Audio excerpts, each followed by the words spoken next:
Nice. Hey everybody, welcome to Flockstrot's Hangar. Oh my god, the hangar is exploding tonight. What the heck is going on? I've never seen so many people in chat at the start. Did we just get raided at the very beginning? What happened? Oh man, let me get my headset going and get on the streaming channel here. Let's see. Hello. Tip of my shoulder. Hey! Gotcha. Okay. Hello. They're playing a sound effect. Dirty Phoenix is playing the... Nice. Oh my god. That thing, that scream, it always gets me. If it gets me a lot, sometimes it's a little bit, but it always gets me. Welcome in, everybody. Nice. Good evening. Yeah, I'm Flockstrot, and with me is my co-host, my in real life next door neighbor, good friend, and like I said, co-host here at Flockstrot's Hangar, Treetop Flyer. He's right above everyone. me. Yep. And I guess I need to turn my camera on, don't I? Let's see. Let me get that done. And I gotta fix a couple of things. I gotta fix the view, it looks like here. Let me get that going. Let's see.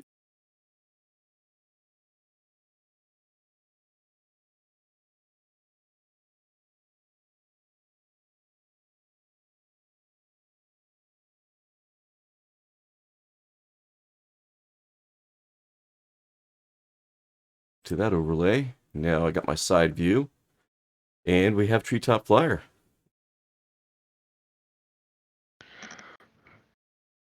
I think we're pretty close to being set here. Yeah, you're off camera there a little bit still, Tree. You look here.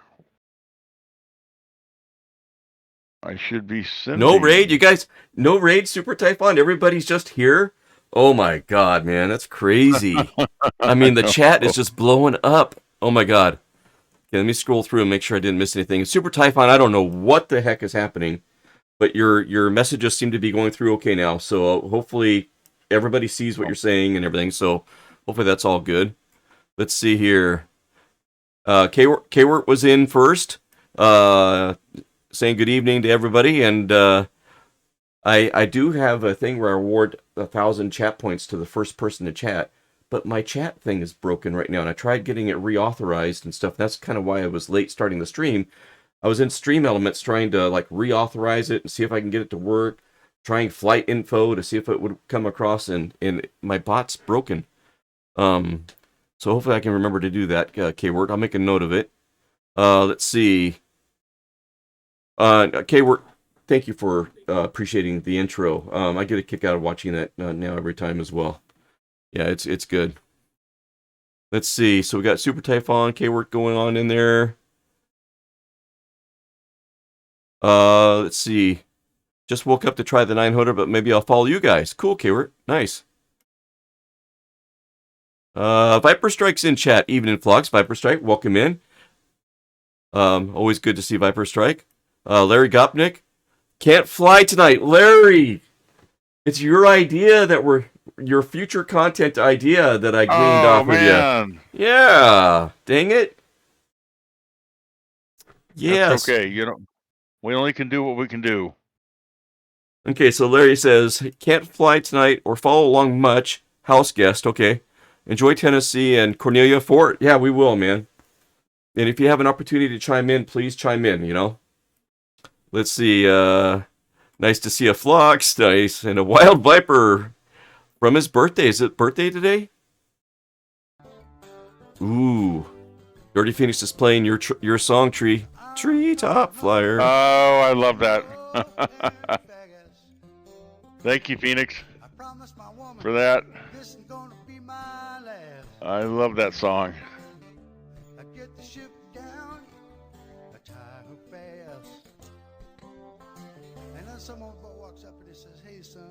Want to make some cash?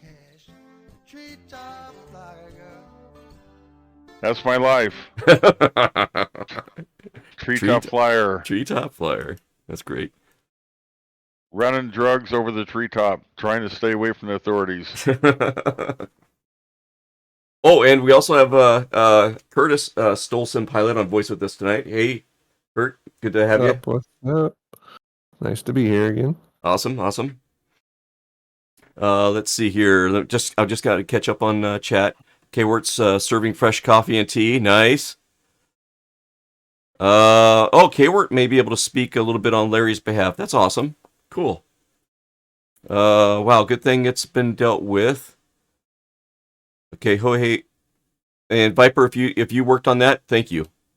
Let's see, Dirty Phoenix. Oh, hey, I was actually on time for Flock stream. Let's go. Okay, yeah, let's get the birds up in the air, right? Let's go. We got a long flight. It's about 2 hours, and then we got some content to talk about. So we do need to get up in the air. So as soon as I get through chat, we'll get going. Everybody, I'm at the south end of the airport down here. Hopefully, you guys can see me. I see a couple of folks down here, but just you don't have to come down here if you don't want to. But I'll speak to why I'm down here in a moment, okay?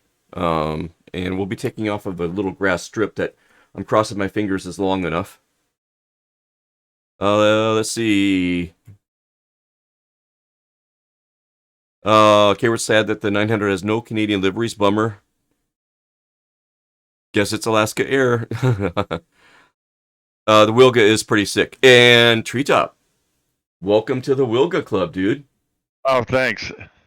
Well, we were just talking about it, and yeah, I just did 2 circuits with it, and it's an absolute blast.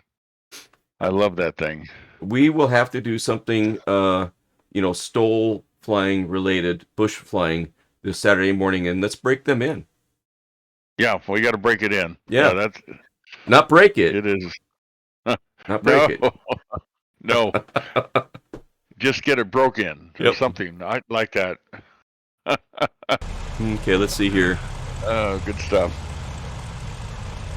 Yeah, okay, so they're talking about liveries. K-Wort was saying, hey, Treetop, out to you. We got the songs. No raid just happened. Alex says, good evening, all. Alec, good evening. And looking forward to our arrival at our destination because Alec might have a thing or two to share. So looking forward to that. Let's see. Okay, so Super Typhon and K-Word are going back and forth about liveries and stuff. Antonov Day 1. Nice. Viper's helping out with the liveries. You want an ATR. Yep. Dirty Phoenix still in the Rip Club. Let's go. Okay, I'm sorry. You are. I got to clean that up. Okay, Dirty Phoenix.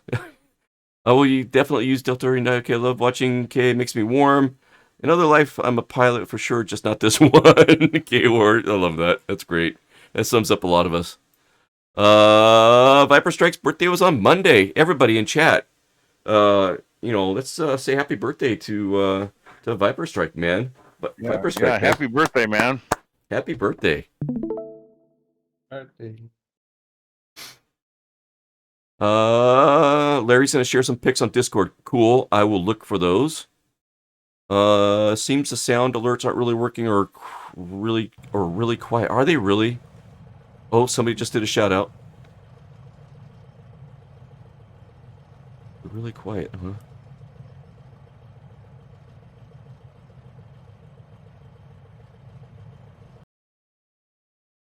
They shouldn't be. I don't know why they would be. Can somebody do another shout out like one of the, or I can do one. Let's see.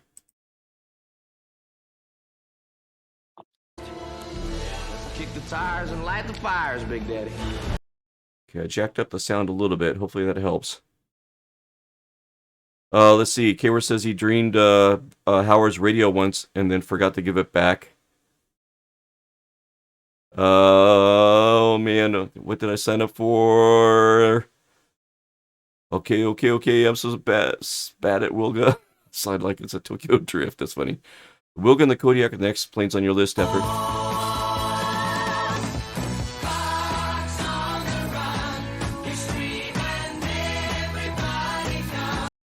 I swear, that song says, Flocks on the Run. He's streaming, everybody come. I swear that's what those words are. If you don't believe me, play it again and listen. Okay, getting almost caught up here.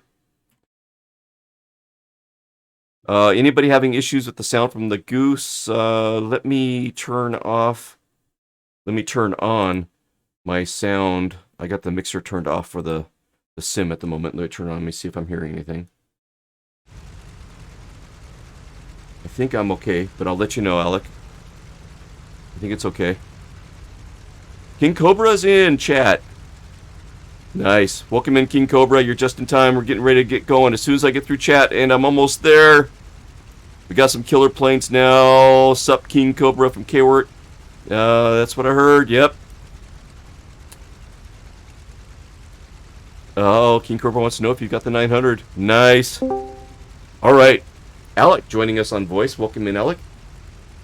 How's it going? It's going great. Nice. Nice to have you on voice. You've been in chat and stuff quite a bit in the past, but nice to have you on voice again. And hangar door is always cracked open for you, Alec. Hey, Alec.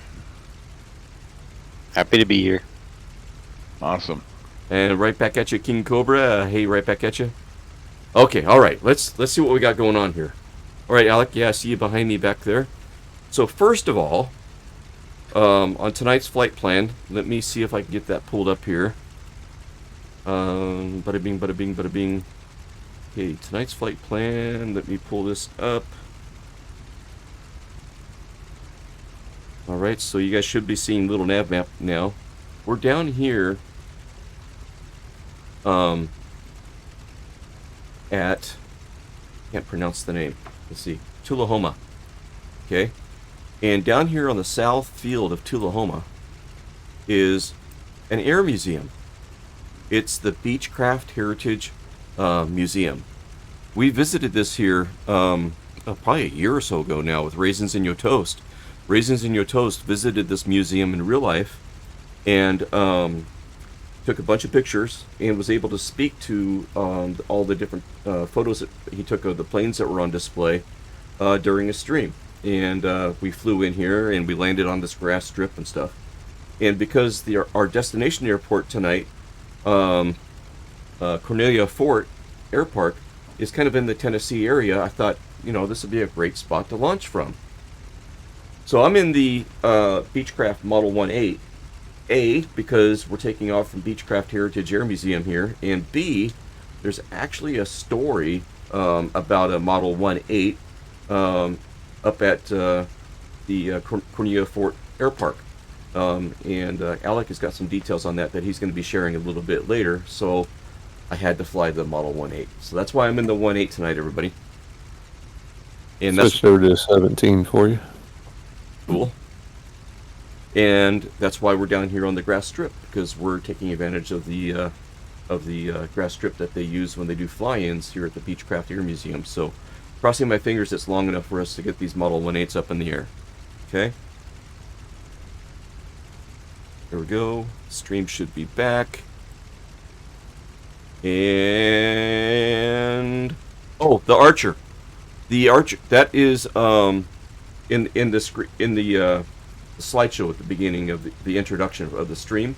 That's actually my dad's 1966 Piper Cherokee 140. That you can see it kind of how he got it and how it was for years with the original paint job that was kind of coming off and would come off on your fingers, and the aluminum was showing and stuff. You can see some of those pictures in the slideshow. And then there's a couple other pictures in there that if you have a good eye, you'll notice that he's painting the cowling around the engine and the wheel fairings. He's got those painted, so it was like a work in progress. And then there's a few shots of it in its finished state, which is the liveries that I have for the Turbo Aero 3 and the Warrior here in the sim that are based on my dad's paint job. So that's kind of the backstory there. Okay, thanks for asking. Nice. Yep. All right, very good. All right, so let's see about getting those birds up in the air, and let's jump in the cockpit here. I can hit the right button. Okay, so first I got to make sure that I am on the right controls. So let me do that real quick, just so I don't have to fight anything later on. Yep. Go back, resume. Okay, that looks good. Make sure my prop and everything is where it needs to be. Mixture's where it needs to be. Brakes are set. Okay, that's on, and Beacon's on, nav is on, strobe's on if we've got it, and I'll turn on my landing taxi lights there, and then let's start taxiing. So, as we head out, let me move this over here. There we go. And let me get little nav map up so I can see where we're going. There we go. We're going to be heading out to the northeast on a heading of 7-8 degrees, it looks like. So we're going to be taking off to the west, and then we'll do a 180 and start heading up. Okay. Parking brakes off. Let's go. Kick the tires and light the fire.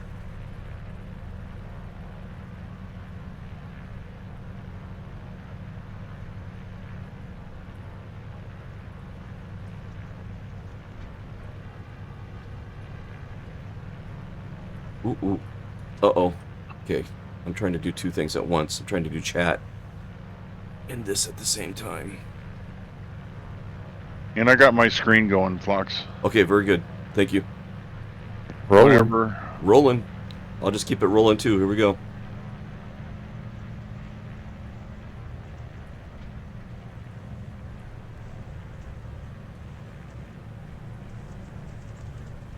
Uh-oh. Come on, not in the trees, not in the trees. Gotta, there we go. Come on, baby. Come on, baby. Oh, man. Flaps 1. Ears up. Woo!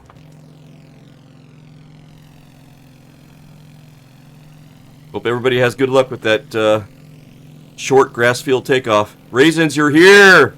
Nice, I was thinking of you as we're taking off from here, Raisins. Left or right 180? I'm going left.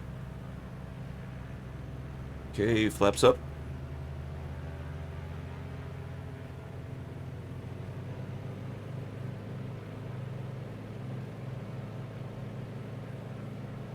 I trimmed those edges, yeah. Let's see, Dirty says, once you get up, be sure to close your oil shutters. You'll end up using much more fuel if you leave them open. Okay, I'll have to look and see where those are at. Thanks for that, Dirty Phoenix.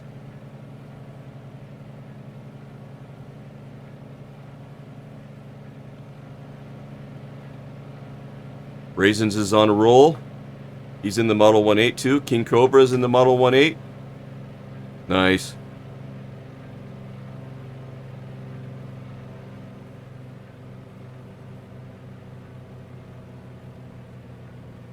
I gotta fix my side view here.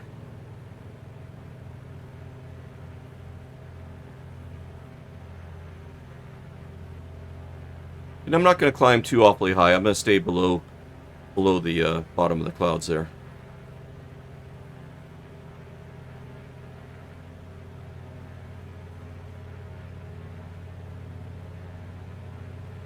Okay, let's see. Close my oil shutters. I need to know where they're... Okay, good, good. Dirty Phoenix, you read my mind. They're under the mixture levers on the right-hand side of the throttle quadrant. Got it. Got it. Let's see here. Oil shutters, flaps. Throttle. Okay, gotta look back again.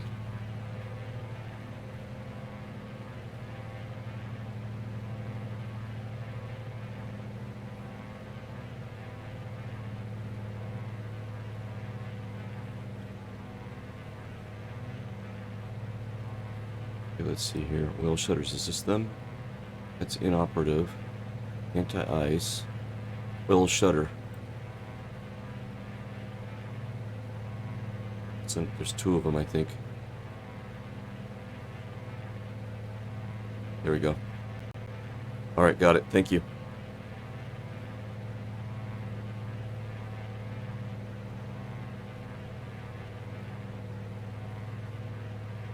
Alright, so we're underway. Let's take a look around and see how we're doing here. Ah, Beechcraft is representing tonight. Nice. Got the stagger wing out. Treetop is up. Looking good, Phoenix. King Cobra's in the air. Good. Raisins. Nice. I forgot about the stagger wing. I should have grabbed that. Yeah, that's a good one. Alright. Sorry, turning to the right a little bit. There we go. Leveling her out. There we go. More of a left than a right. Oh, sorry. Is that you in the stagger wing there, Kurz? Yeah, that's you. Yeah. Yep. All right. Let's see here. Let me get her. This is about where I want to be. I'll get her trimmed up here.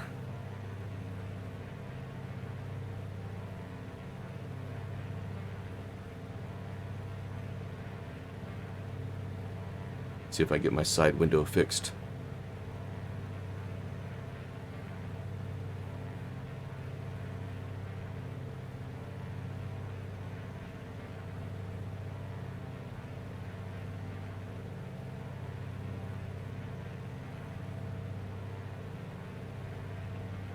I'm not that familiar with the autopilot functionality on this one.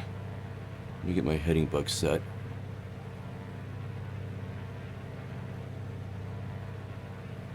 I want to be to the right a little bit.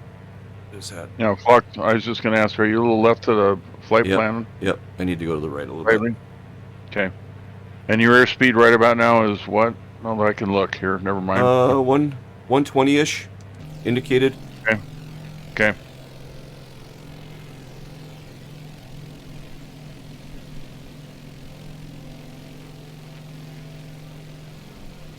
Is that knots or miles per hour? Good question. Yeah, just Should say on the gauge. altitude hold, but is it holding me? Yeah. Let me see. It's knots.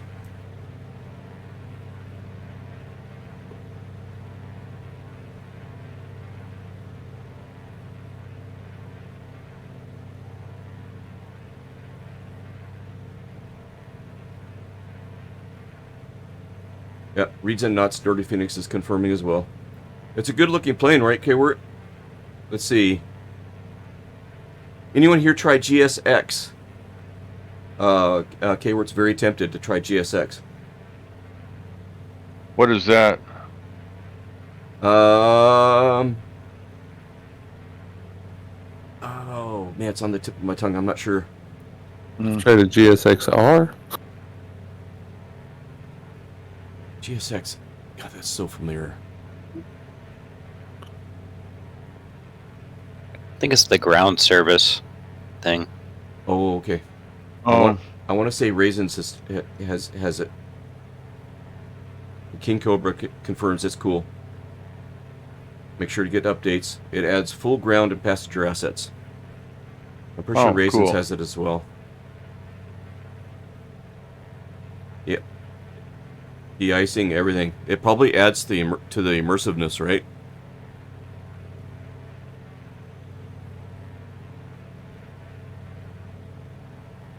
Yeah, I'm going to cheat to the right a little bit and see if I can't get lined up with that magenta line again.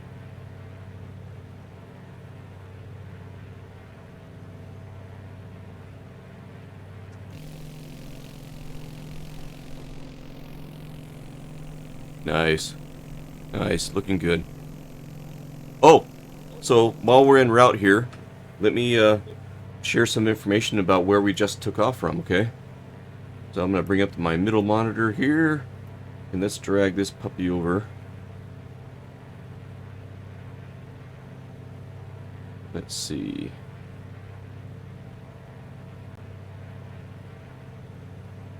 So I'll put this link in chat so you guys can check it out if you like. Let me drag this over now. Check this out. So here's the link to the website I'm looking at right now. So this is the Beechcraft Heritage Museum, and this is where we just took off from. And I mean, these planes are absolutely gorgeous, and these stagger wings. I mean, the design of them, it was like they're ahead of their time. It's amazing design, if you ask me. I really like the way they look. You got the V-tail Bonanza over there.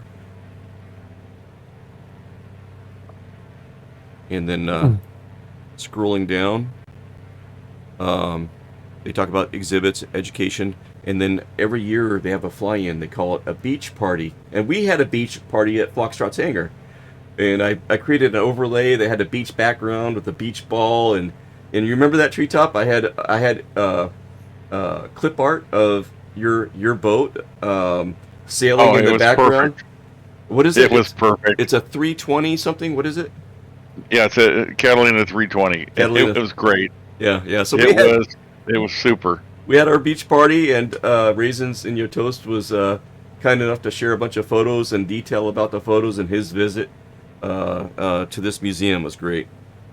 Yeah, that was awesome. There's what the flight. This is where we took off from. This is kind of where we were staged at the beginning of the stream, guys. It's kind of in this grassy area next to the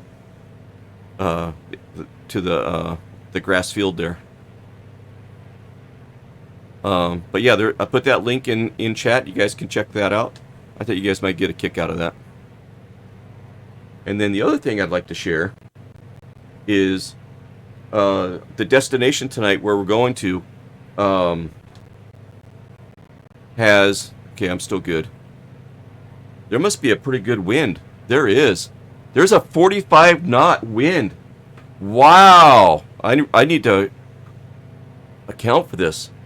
Oh my gosh. There's a 40, no wonder. 44 knot crosswind Jeez. coming out of the south, just blowing me off of my path. Boy, no Yeah. wonder we're getting bumped around. We got a bad storm heading our way right now. Wow. Man. Okay, so I'm going to try to get back over there a little bit and see if I can't use my heading to, kind of, crab into the wind right there so we can maintain our heading. Wow. Man. Landing lights are still on, by the way. Oh, thank you. There's Curtis right there. Nice. Okay, chat's getting away from me. Let me take a look at chat.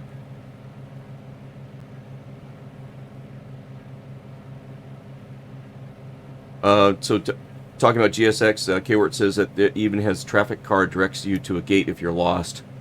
You guys remember that movie Always with Richard Dreyfuss? He was a firefighter, and they had that little.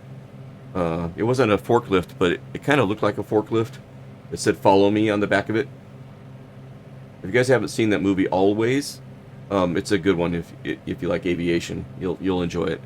But yeah, "Follow me." I remember that. And it takes a long time on the ground, like it should, and that's the fun part, right? Part of that immersiveness. Yep. But see, 1.8 also has a nav mode if you wanted to fly with that. Okay, Phoenix, I'll take a look. I saw that we've got the Garmin over there, so I'll take a look at that here in a minute. Okay, so K-Word's asking questions about setup.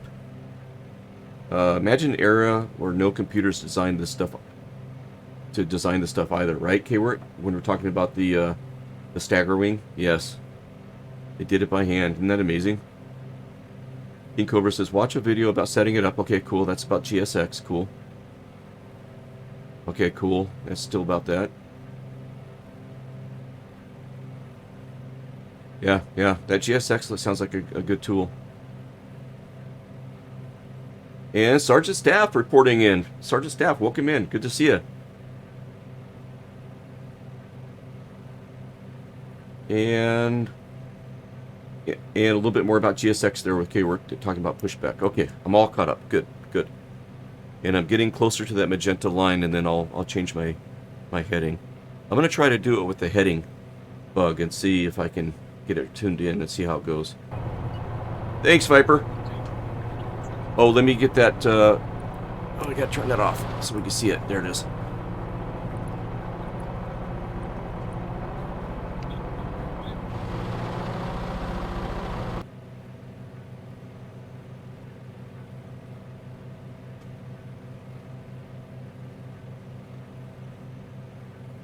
Now there's math I guess a person could do to figure out the crosswind component and our heading, and then figure out what heading we need to be on, but I'm going to use the Columbus method and just kind of try to discover it. Isn't that called an E6B? What's that?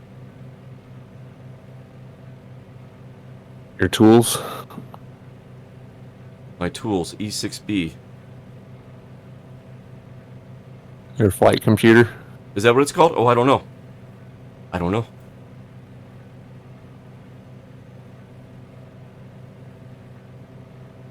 And when you say flight computer, it's kind of like a manual computer that you use to figure out your heading and stuff, right?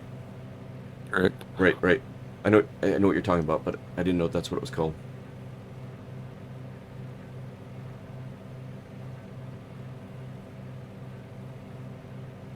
Nice. All right, getting close to the magenta line there.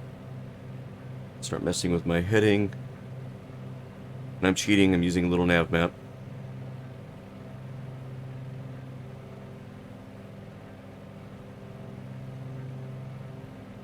Okay, let me see about the nav mode here. Okay, so where is my settings for the autopilot? Let's find that first.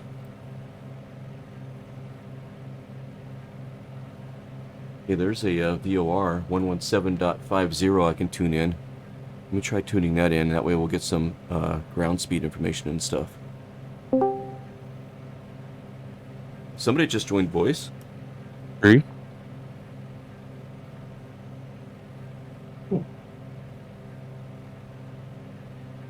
Oops. Oh, Papa Mish. Oh, hey, Hey, Mish. Papa's here.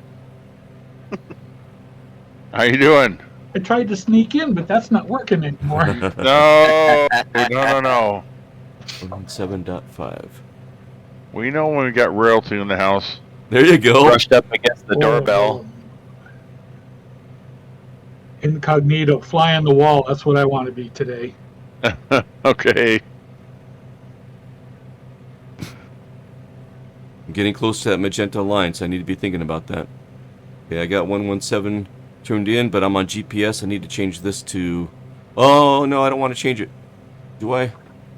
If I change it from GPS, then I won't be able to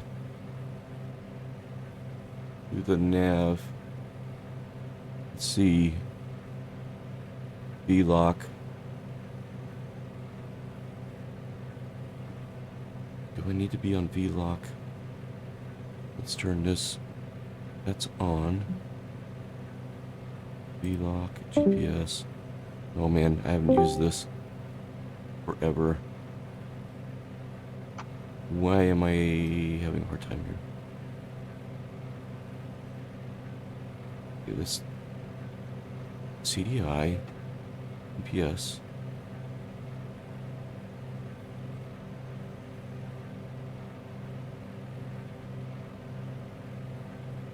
Oh, that's good to hear, Sergeant Staff. Finally starting to feel like your old self again. I even started writing a new historical series yesterday. Nice. What a bout that you had, Sergeant Staff. I'm glad to hear that you're feeling better, bud. Yeah, me too.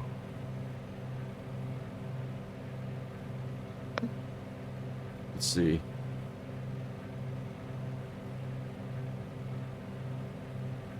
Okay, I'm about to overfly it, so let me change my heading a little bit here.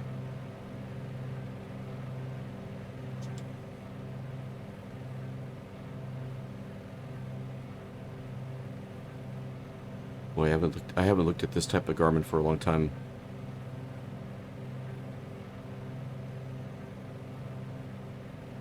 Let's see if we stay on that line.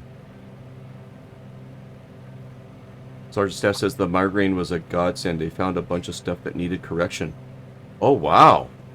Wow. Wow. Whoa! Dang. Who's that?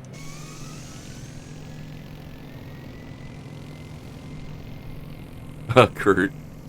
What are you in? 22. The F-22? Yeah. Nice. Does it render for you? No, it's a commercial liner. Oh. I don't have that one. I'll have to get it though. Okay, everybody's moving along. Raisins is there. Treetop, King Cobra, Alec. Nice. Curtis. Nice.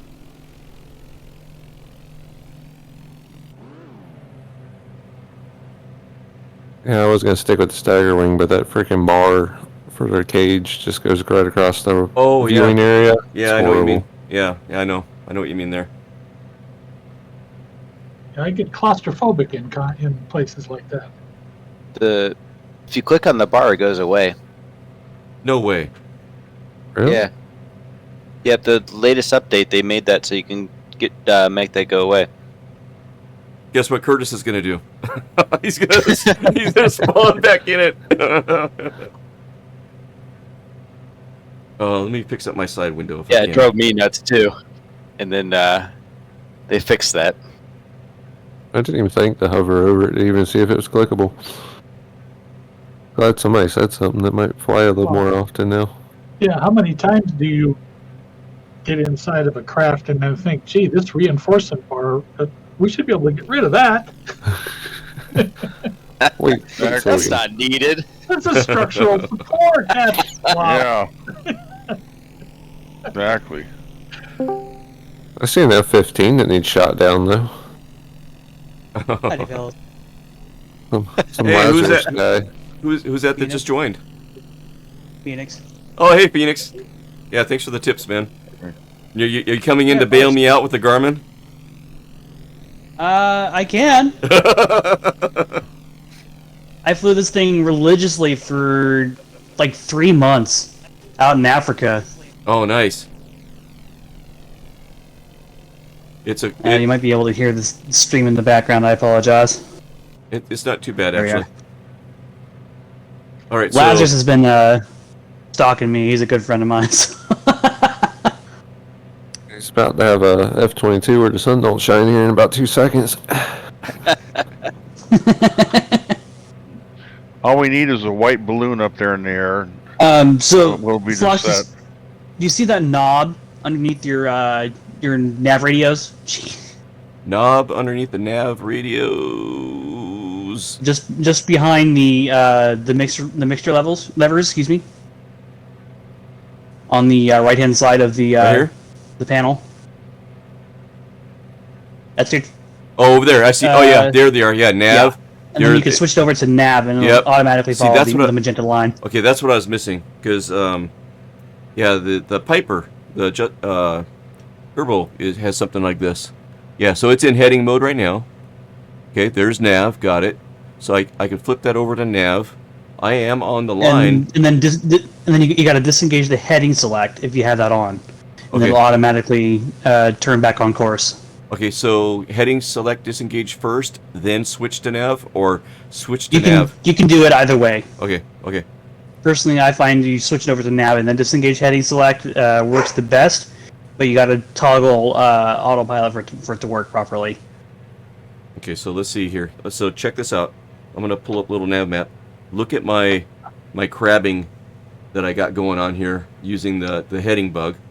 I'm actually kind of holding a course. I'm pretty close. So I'm comfortable switching over now to nav. Hopefully it doesn't send me on a little wild back and forth spree to find the line. But yeah, so that's cruising along okay. So we'll switch this over to nav. Let's see.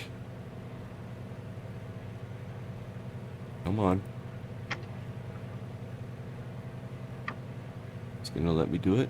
There we go. Okay, nav, and then we need to... Oh, where is it?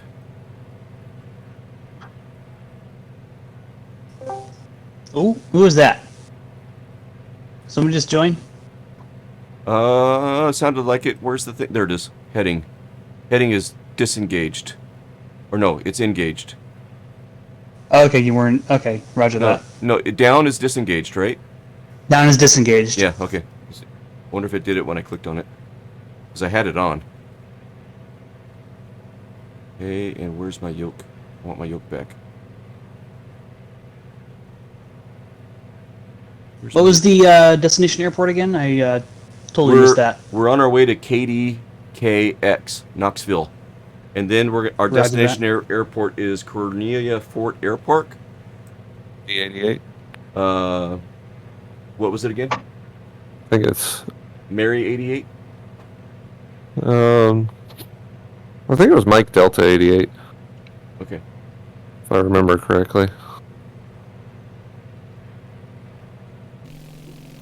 I cannot find my clickable spot to bring back my yoke. It'll be directly, like on the floor on your left. Got it there? No. There it is. Thank you. You said it was Katie. KX. You said. Katie KX. Kilo Okay. Delta Kilo X-ray is where we're going to right now. We'll do a touch and a go there, and then we're gonna do kind of like a 180, and then head over to. It'll be just north of Nashville. Little nav map says M88 is what I see here, but it's Cornelia Fort Airpark. That'll be the next one. That'll be our destination. I don't know where I got the Delta from.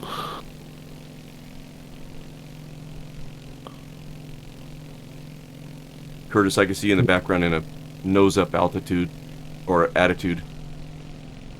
Yeah, I was pulling some of them 0 ground speed maneuvers. Testing the hovering capability. There you go. Okay, chat.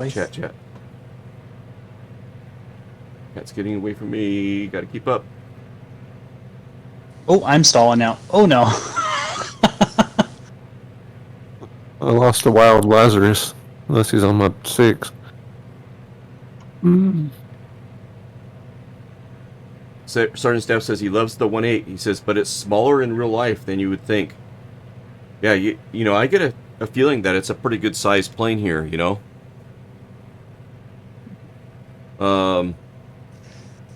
I'd say it's just a little bit smaller than the King Air, the modern King Air. Right?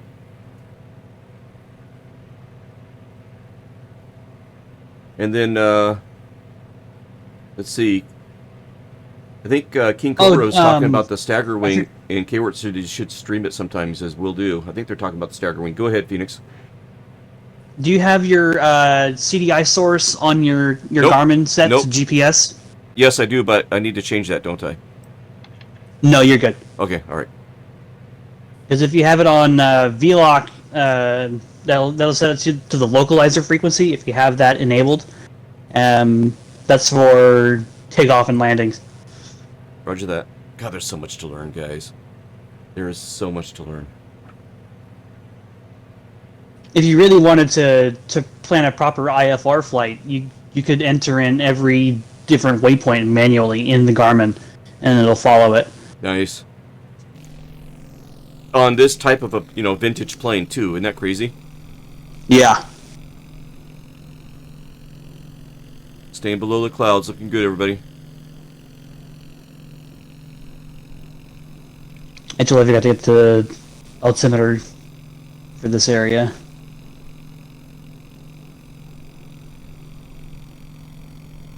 Let's see, we're about 20 minutes out. Let's get the META for Knoxville. Guys, great conversations that you guys are having in chat, man. That's awesome. You guys are going back and forth. Just scrolling through and catching up with that. Probably about an hour and 45-minute flight from my house. Oh, really?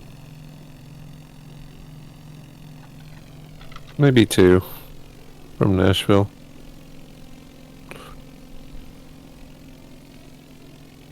Yeah, so we're out in your neck of the woods, as I like to say. Neck of the woods.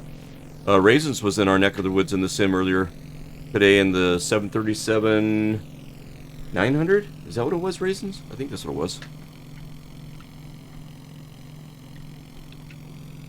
Did a flight plan with a destination of PDX. Here, let me pull that up here. He shared a couple of pictures in chat. I can pull those up here. Let's see, screenshots. Here we go. Bring that over. Do that. Yep, 737-900 out for a quick turn. PDX, KGEG, and then turn back to PDX. Got the Alaska livery going on, and there's some photorealism going on in these pictures, guys. Check that out. Sergeant Staff, toss some pics of the 1.8 in general. Okay, I'll grab those next. And then here he is at PDX.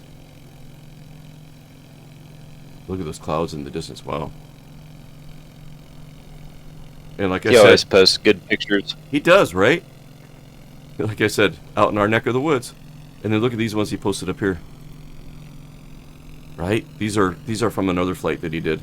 Yeah, those are my. I like those. I saw those earlier. Nice raisins. That almost looks like the 600.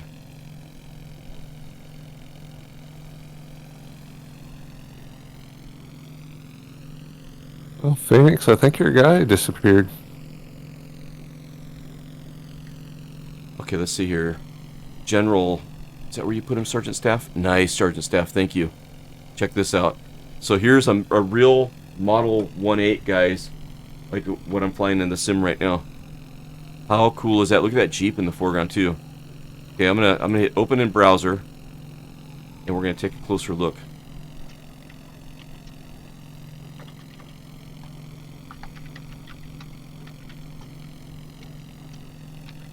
Sergeant Staff, thanks for sharing these. Oh man, look at that. That's awesome. Right? Look at the reflection. You can see the prop and the reflection in the Jeep.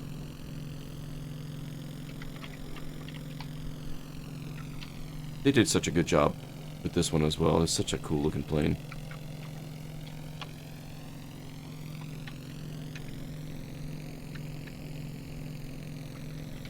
Another angle.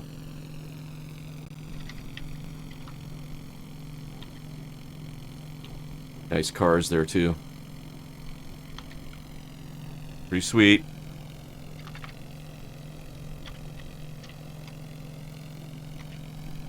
Oh, you got an interior shot, Staff. Look at that. How cool is that?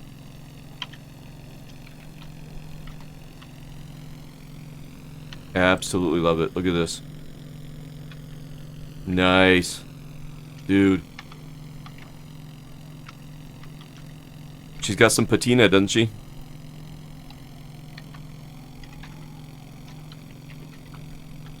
Sergeant Staff, thank you, man. It's awesome.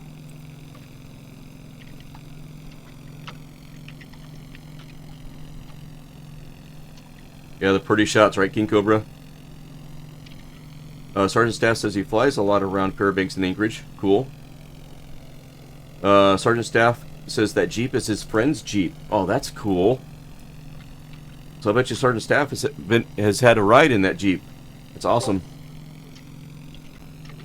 Let's see, Raisins, you should also see the ones I took at the beginning of the stream and the group fly screens. Okay, I'll do that too. I'll grab those. The issues PMG's having with EFB, I reported with BAE and they didn't believe me. Oh, that's not cool. Oh, Sergeant Staff, that's your car. Dude, this is your car. Oh, the Willies? Oh, No. I think this No, red the, one. The red one. I'm guessing. Back. the GTO. Yeah. Wait, no. Nice. Looks more like a. I'm not gonna speculate. I'm a car guy, so I mean, naturally, I want to figure out what it is. It's a Cutlass. Ah, Nice. and that does seem like the kind of car that he would drive. Right? Oh, that's awesome. That's a bonus. Be able to see that. 67, nice. I had a 67 Rally Sport Camaro, so yeah, 67's a good year for me. You had a 69 Charger when you were 14. Cool. Oof. So, yeah. So, yeah. Okay. Group fly screenshots, right? Yeah, here we go. Let's check out Raisins' posts while we're in here. Nice. Guys, this is from tonight, just before we took off. Oh, heck yeah. Look at the state. Wow, look at that. Isn't that Oh cool? my gosh. Holy cow. Nice.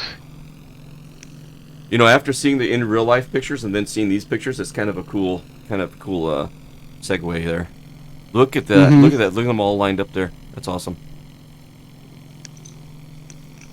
It's a sexy bird, right, Sergeant Staff?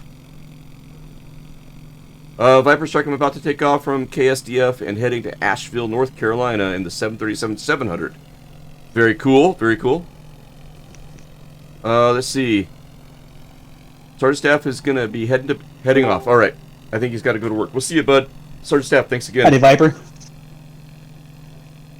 Thanks, Firefly Sergeant Ops. Staff. Yeah, thank you. Firefly Ops, their Viper Strike. K-Wart and Inquiring Minds want to know. Ooh. Yes, it is. Oh, hey, Viper. Yes, I got those blood reports. That's what I've been doing. Cool. The only reason I'm not getting that 737-900 is if I was wanting a longer, for the price of $50, if I wanted a very long singles aisle Boeing, I was going to wait for the Bluebird Simulation 7.5.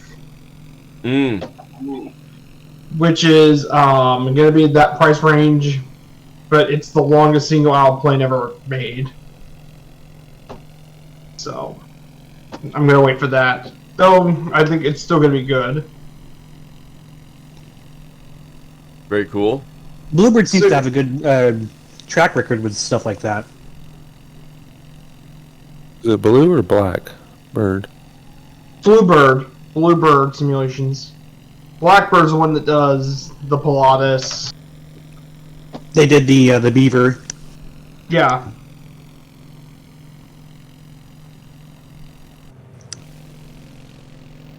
Where is my controller? Here it is. That angle, that shot that I was looking at, does not need to have the. Oh, that's cool right there.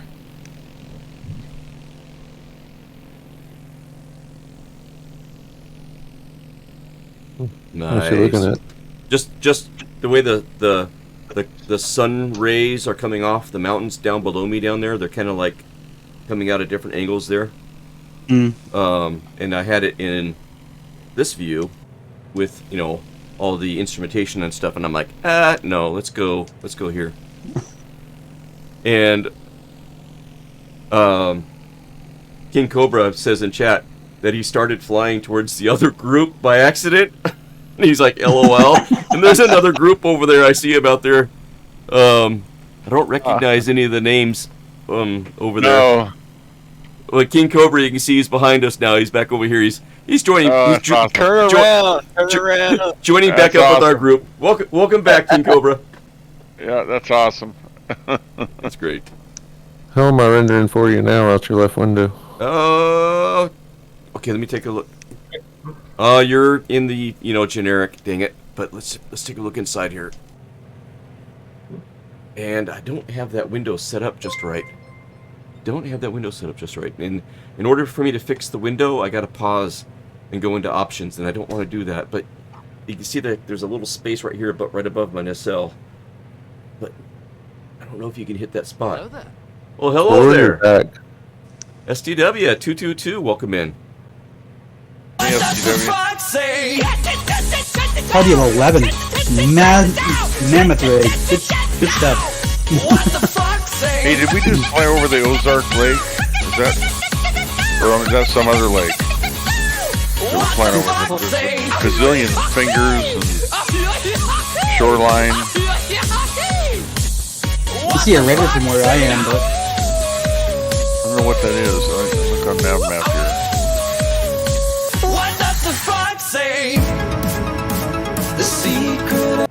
Nice. by the way, y'all, we're less than 10 minutes out from Knoxville. Yep, Watts. it's up ahead of us. And I just want to say welcome in STW 222 and Raiders. And they were playing sound alerts. What does the fox say? And hello there. While you guys were talking, it's so funny, man. I wish I could get that stuff to play on the, on the Discord, so you guys could hear it too. But dang it, 11 Raiders, man. 11 viewers. Nice raid. Thank you, STW. That's great. Watts Lake. Boy, it's sure a big waterway. Skyman, welcome in. So what waterway are you looking at? The one right below us or behind us? I'm behind you, so I'm over the top of it. Well, let me see what it says here. It's Waldo. Where's the sea? I see Watts Bar Lake. Reference. Watts Bar Lake. Yeah, that's what I am. But look at all the. My grace, that water goes everywhere. It almost it does look like Ozarks kind of. Here's what we're looking at in a little nav map. So Treetop is kind of flying over this area right at the moment, and it says Watts Bar Lake right there. Some of us are a little bit ahead. We're approaching Knoxville. We'll do a touch and go, so we should start descending and getting ready for touch and go there at Knoxville, and then we're going to do kind of a 180 and start heading back towards Cornelia Fort there.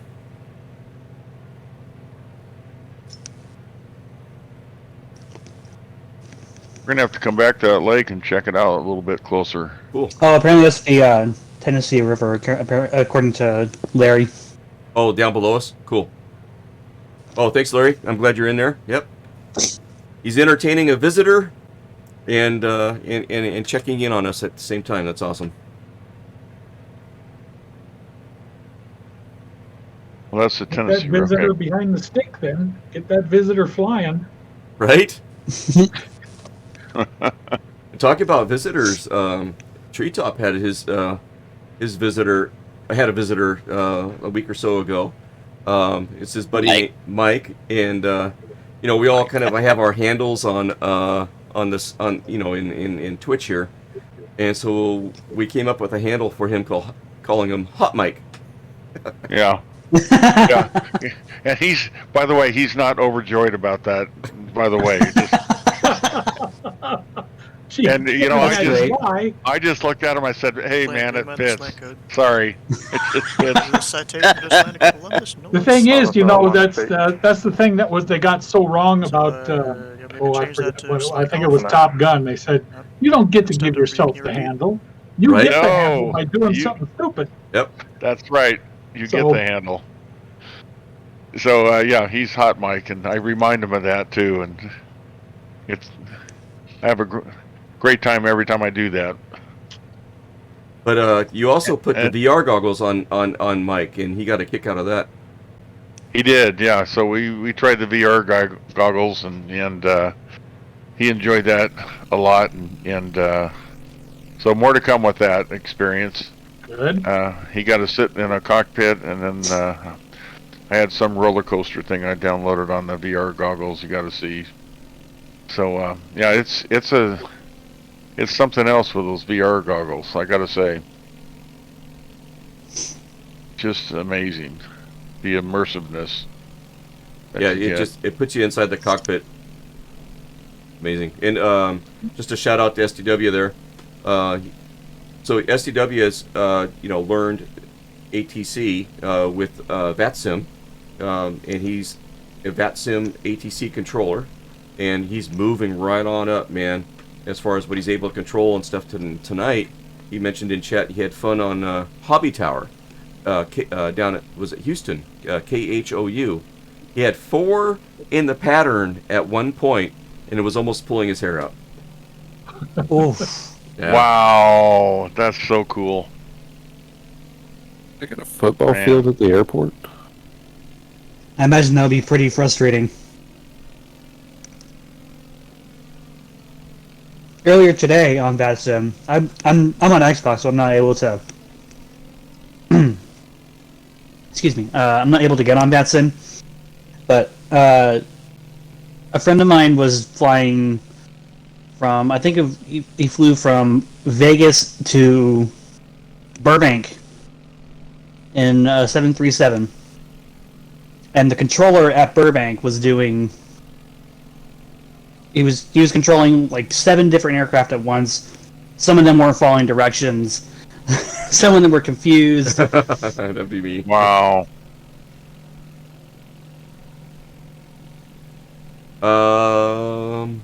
Had many SWA Southwest Airlines at Hobby tonight.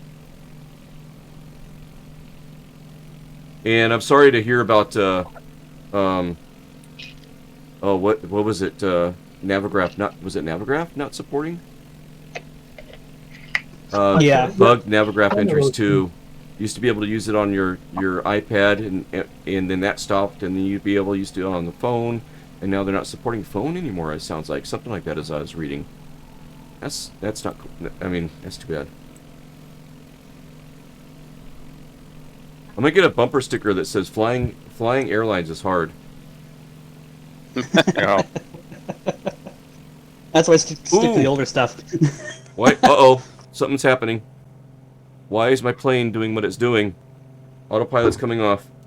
I think you guys are passing the airport. No, not yet. Oh, maybe it's wanting to turn because it didn't know I wanted to do a touch and a go. It was trying to do a turn to do the 180 just before the airport, but it didn't. I wanted to do a touch and go. Yeah. So I'm starting my descent, guys. We should be up ahead here. Is it the international one or no? 200 knots ground speed. I don't think it's an international airport. I am not sure though. Let me see if it tells me. Probably about your 4 o'clock. I'm back here Katie? running on a 2-3 left. Let's see. KDKX. Doesn't tell me if it's an international airport. Where's the name of it? Why doesn't it have the name? Yeah, it doesn't say the name. You mean look it up on Google?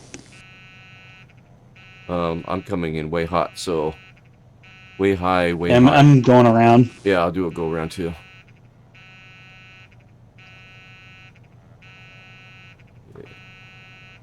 Knoxville Downtown Island Airport is what it's called. Get the gear down Apparently here. it's closed. Downtown, so it's municipality, Ben. Or something like that. Okay, so the wind is coming. That's only 3 knots now, coming out of the southwest. So yeah, I think 2.6 would probably be a good approach. Does anybody have the runway in sight? Yeah, I have it off to my 7 o'clock. I had to go around it. It's on a tiny little island. Okay. Just offshore, in the middle of the river. Oh, I think I'm starting to see it. I think it's right in here. Is it grass? No, it's tarmac. Okay, there's a grass strip back here on the side of the river, too. It's directly off my 9 o'clock now. Got it. Insight.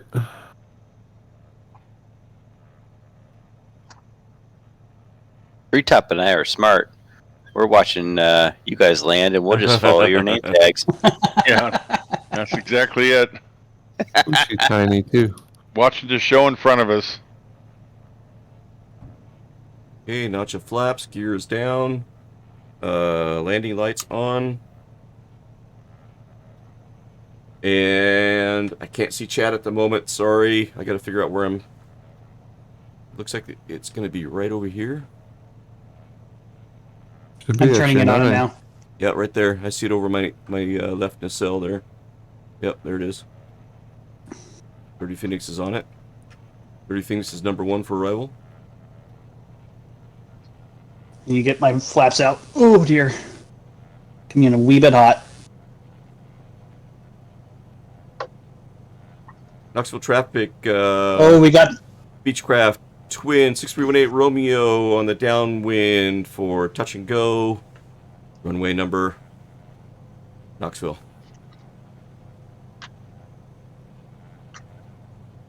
Oh no, we got traffic on the runway. 2 aircraft on the runway.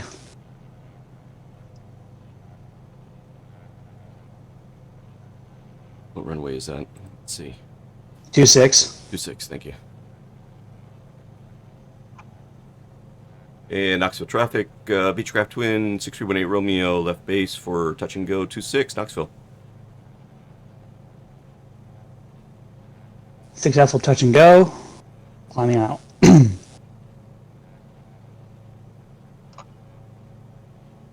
Sorry, chat. I'll try to catch up in a minute.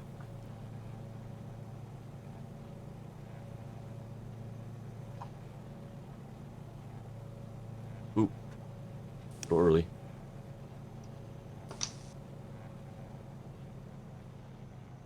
Speaking of aircraft on that runway, did you guys hear about the Southwest and FedEx close call? Yes. Yes. Ooh. No, I didn't. What was that about? No, what happened? So somehow Southwest went on the runway when a FedEx was coming in, and they were 75 feet away at one point. They said they were 4 seconds Ooh. away from colliding. Mm. Oh my Oh my gosh! goodness. And who did what? I don't know. They're still trying to figure that out. Because they were cleared to land, right? Yeah, FedEx saw them, and they were in a I want to say 777. They might have been a 787. Anyway, they were much heavier than the 737 Southwest, and they were able to pull it off and pull up and get out of the area to clear it. Good work on the pilots. Wow. No kidding. Man.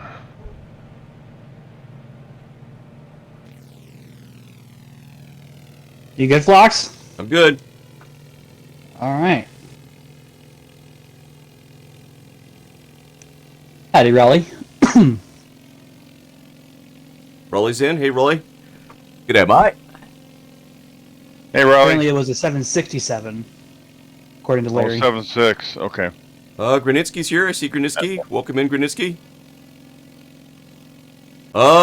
Great AG. Welcome in.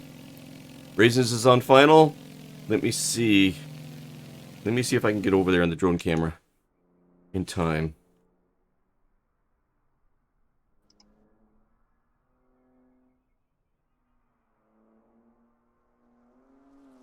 I got this. Anybody wants to do a touch and go, I'll get you on the drone camera.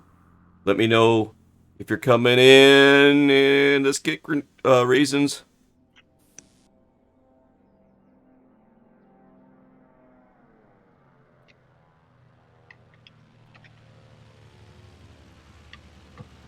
Nice.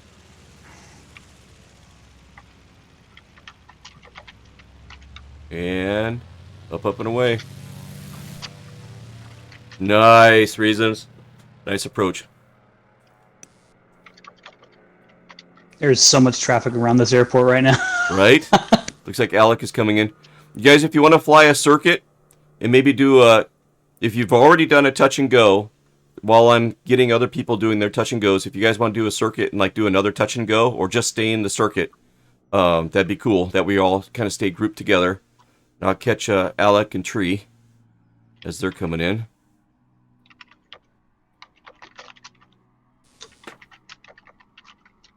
It's starting to get low on fuel. I forgot to fill up at the starter airport, and I've been running it at the stops the whole way. Yeah, I'll touch my fuel up too.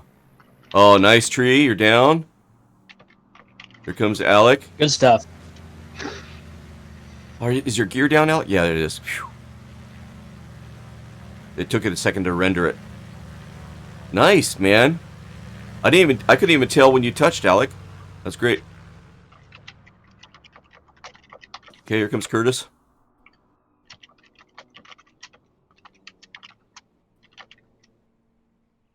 Great AG's coming in.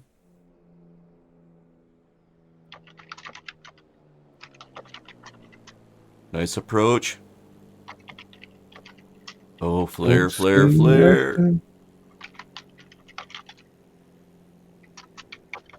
I might go in for another touch and go. Okay. And up, up, and away.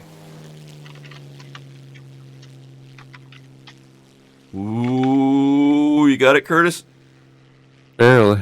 This one here flies a little funky. Okay, here comes Great AG. May have scared the neighbors, but it's okay. Is the FG-1D the Corsair? I don't I think so. No? It might be. I think it is. I had a Hellcat. Okay, I gotta get down to chat. I'm sorry, chat. Actually, the FG-1D is the Corsair. It's the Goodyear one. Okay, thank you, Viper. Cool. Oh, okay. Gotcha. I don't... You see, DuPont and Goodyear made Corsairs back in World War II.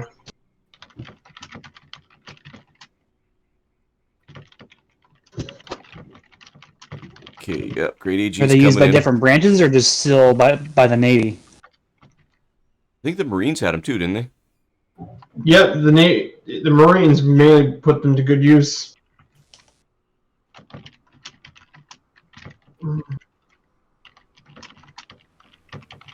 I wish I had the Corsair. I got to get the Corsair. It was one of my favorite planes as a kid.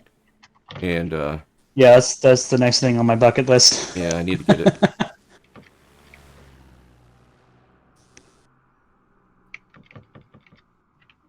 Okay, Phoenix, you're coming in.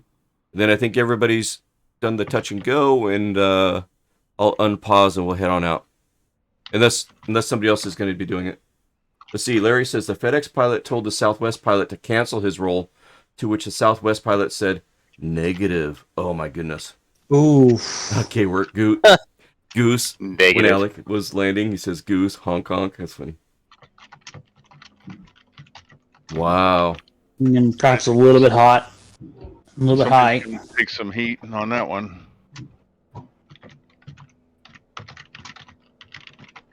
Okay, Phoenix is coming in, and then we'll head out unless somebody else says they're coming in.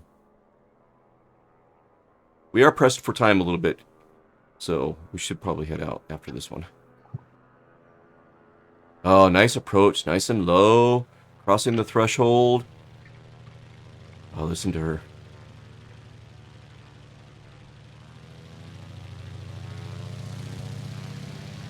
Roll out, nice.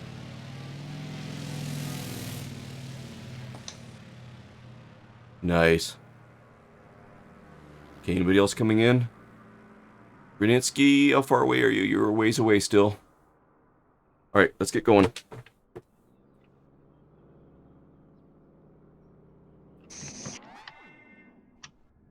Oh, good to know, Larry. Yeah, we'll look it up on YouTube. Okay, come on, there we go. There's that bridge. Gear up, flaps up. Are you guys hitting a bridge? Right off the airport runway. Oh yeah, nice. There goes I Curtis. see it, yeah. Yeah, Curtis just went under it, just caught it. Nice. Bridge! Squirrel! Where? Well, there was two more right after it too. I didn't even see those. I'm over here adjusting fuel. Oh yeah, I'm gonna say I adjusted fuel too. I'm gonna take a look at my fuel during our stop at the airport. I'm still pretty good, but I'll bump it up. There we go, just to make sure. I'm going a little bit quick here. Oh dear. It's fine. These things are attack aircraft in World War II. Oh, I like King Cobra's comment. He says, "This is fantastic watching everyone with this beautiful weather, right? These clouds and stuff. It's awesome." Oof. A little bit hairy. That's okay.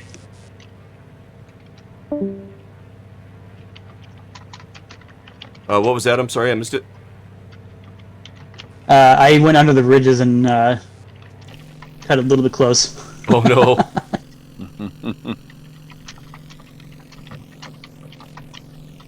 All right, we're making our way up towards Nashville now.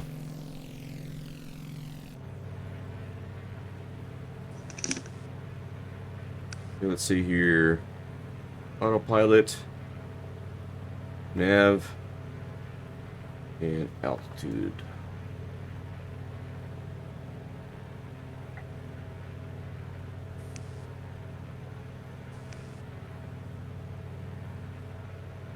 Alex says he follows Can See ATC, but they haven't posted that incident yet regarding the runway incident with those two planes.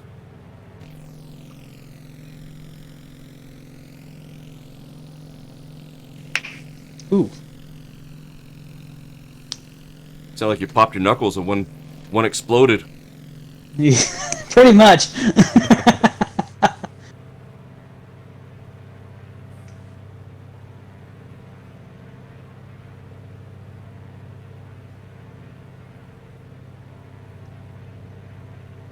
So something else. Think we'll get to- Oh, go ahead. Go go ahead.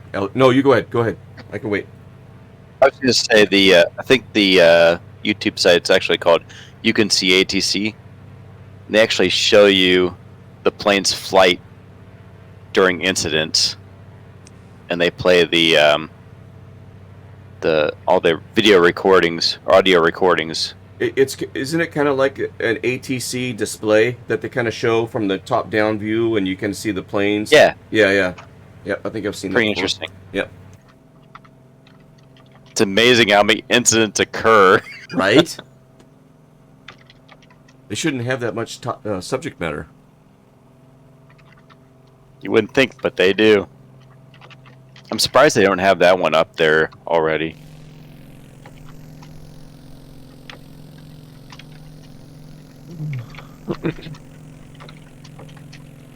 Well, guys, guess what? I got to go get my medical on the 17th.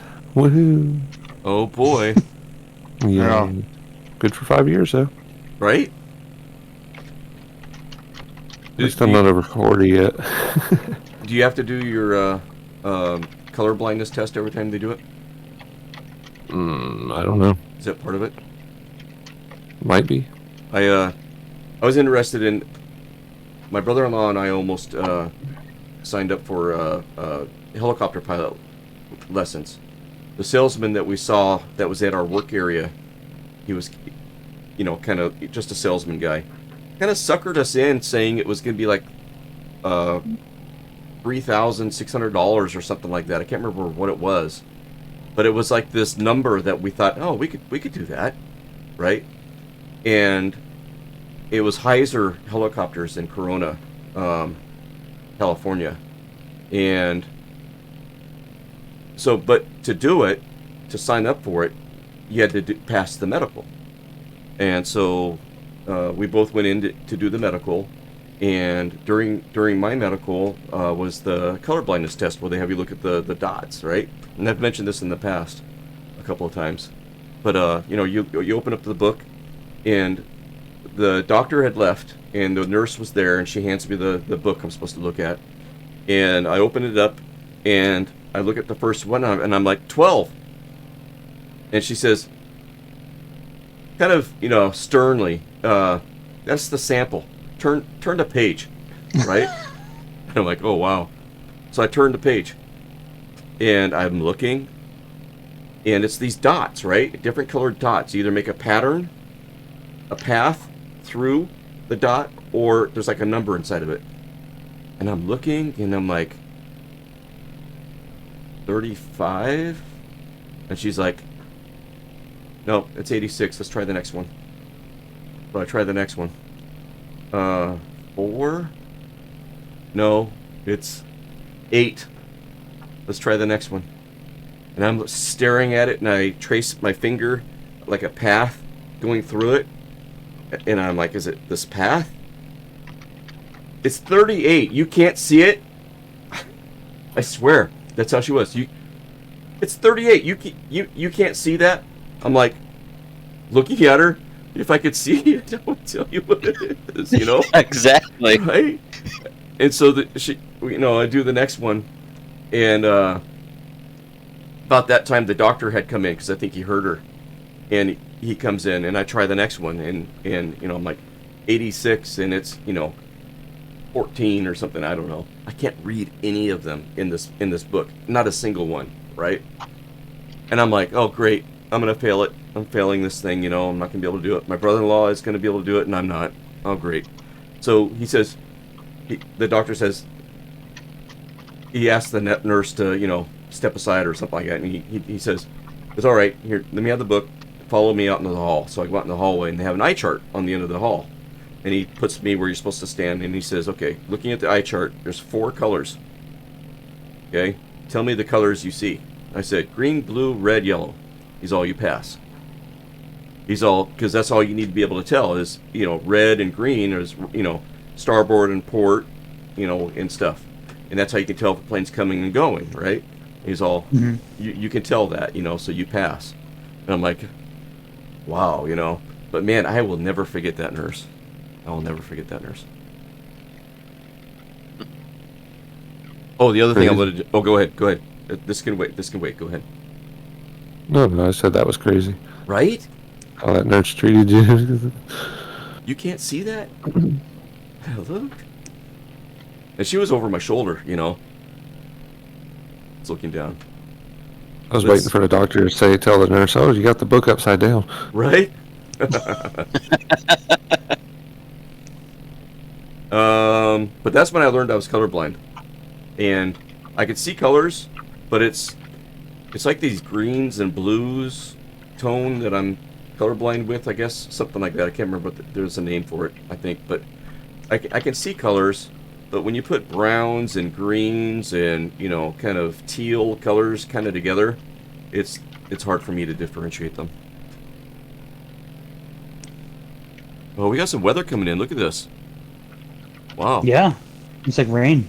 Hopefully, what's it look like ahead of us? Not too bad. Good. Either way, we do have anti-ice in the 18, so if you oh yeah, it's got the rubber boots do end up needing it. I think I see the black rubber boots out there on the leading edges. That looks like what it is, anyways. Also got engine de-icing and that sort of thing on the on the co-pilot side. Oh, nice job, great EG. Ooh, that was a fancy maneuver. Right? Okay, what I keep wanting to show you guys. I've mentioned this before. Let me get it pulled up here. So, there's this website, and I'm going to drop it in chat for everybody if this is the first time you're hearing of it, called Abandoned and Little Known Airfields. This guy, Paul Freeman, good guy, reached out to him and asked him if I could share his information on the stream, and he was emphatically saying yes. And he says the more people that know about this information and that I'm, you know, gathering and sharing, he says the better. So, you know, please share away, right? He doesn't want this vintage history of these airfields and stuff to be lost, because there's stories, man, at these different airfields. So here, I'll get the link and I'll put it in chat for you guys, because it goes, all 50 states have abandoned airfields or little known airfields called out in here. So there's the link in chat. And so when you get to the splash page, you scroll down and you'll find all the states. Okay? And you know, if you know if you're not living in your hometown anymore, you know, maybe you've moved out of state from your hometown, you know, maybe there's some history in your hometown and that you don't know about. You could check it out and see if there's anything, you know, called out in here, or in your current hometown, or where you worked in the past, or something like that. Or maybe a father or a grandfather, maybe they were you know, involved in aviation and stuff, and may have some history with one of these airfields that you can, you know, find. But yeah, you get to this splash page, you scroll down here, and tonight we're checking out Tennessee. So you know, you click on the state, and we're looking at Central Tennessee, and then you just start scrolling down. Here's the first airfield he's calling out, Arnold Air Force Base in Tullahoma, Tennessee, which is where we just were. Wouldn't that be funny if that's now the airport that we took off from? Are any of them for sale? I'd love to open my own airport. Right? So you Especially scroll, like an Air Force base. right? Wouldn't that be cool? So he'll find the old sectionals. He tries to find out when they were first started and when they first appeared on a sectional chart. He tries to find early photos of the airfield of when it was being used. And you just kind of scroll down and just check out the story. There's a C-3 Galaxy landing at this Arnold airfield here. And there you can see it looks like it's closed now. And then we go on to Camp Tyson, Paris, Tennessee, right? So tonight, we're going to scroll down a little further, and we're going to check out Cornelia Fort, and we'll take a look at that. So anyways, I wanted to share this website with you guys. Make sure everybody has the link. And yeah, we'll be checking out that airfield tonight.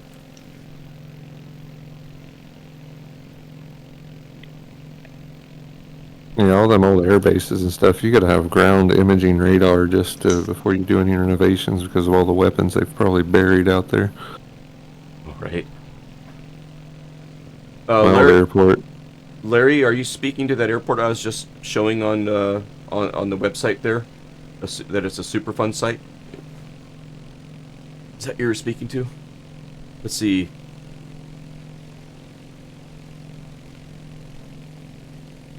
Position and raw ATC one of the Austin is on VS Aviation. Okay. Arnold, yeah, okay. Sorry, I kind of cut you off there, Curtis. Sorry about that. Oh, yeah. I was gonna say that my old airport, it used to be Garner Aviation, which was old military base. And when they went to repave runways and stuff like that, we would have to have the bomb squad on call. And they were out there just blowing stuff up. Sometimes you get just a normal boom from their explosives, or sometimes you get a nice big one. Oh, wow. So anything they seen in the ground, they would blow it up. Wow. I wouldn't have thought of that. I wouldn't have thought that was the thing to do. Yeah, I mean, they just dig holes and they just push everything off in it and cover it up. Right? I'm surprised that some of these didn't even push whole planes off in there. I'm like, yeah, we don't need this anymore.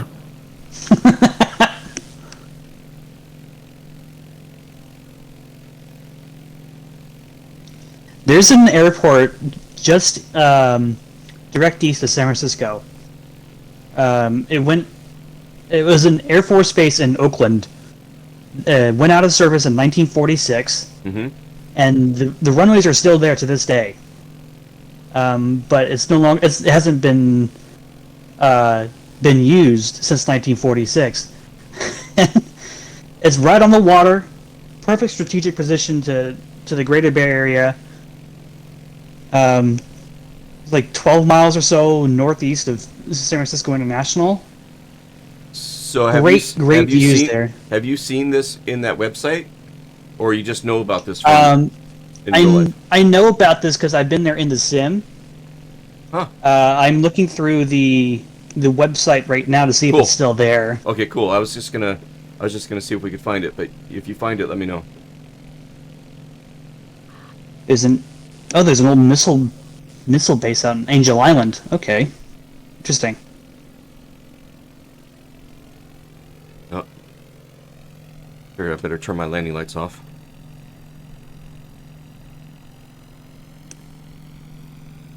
Gonna have to go in for maintenance to get my bulbs replaced. Yeah, those old halogens tend to heat up pretty good. Yeah, I was wondering why my tire pressure was increasing.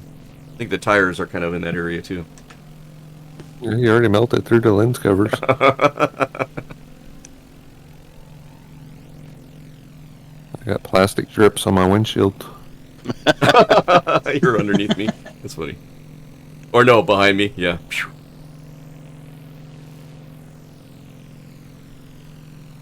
Great AG, got Curtis, got Treetop out there. I see Alec and Raisins. Grunitzky is airborne and moving. Welcome in, Grunitzky. Good to see you out there. I see Dirty Phoenix. I see King Cobra. And, yep. Great AG. There you are, bud. I wish I had that plane. Dagnabbit.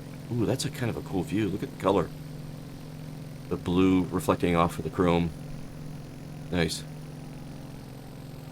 Taking a while, but I caught up to you. Yeah, you're right there. In the T6, it looks like. Yep. Yellow and blue. Mm-hmm.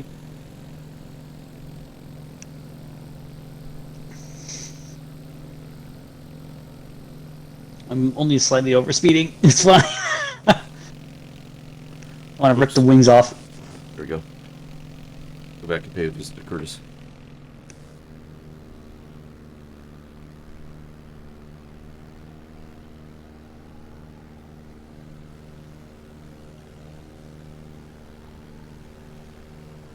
Nice. The Goodyear Corsair had the yellow wings on it. Is that what differentiated it from the Grumman? Oh, I don't know if Viper Strike is still here. Hey, Grunitzky. If you could speak to that. Because I remember that the Hellcat didn't have those yellow wings like the Goodyear one does.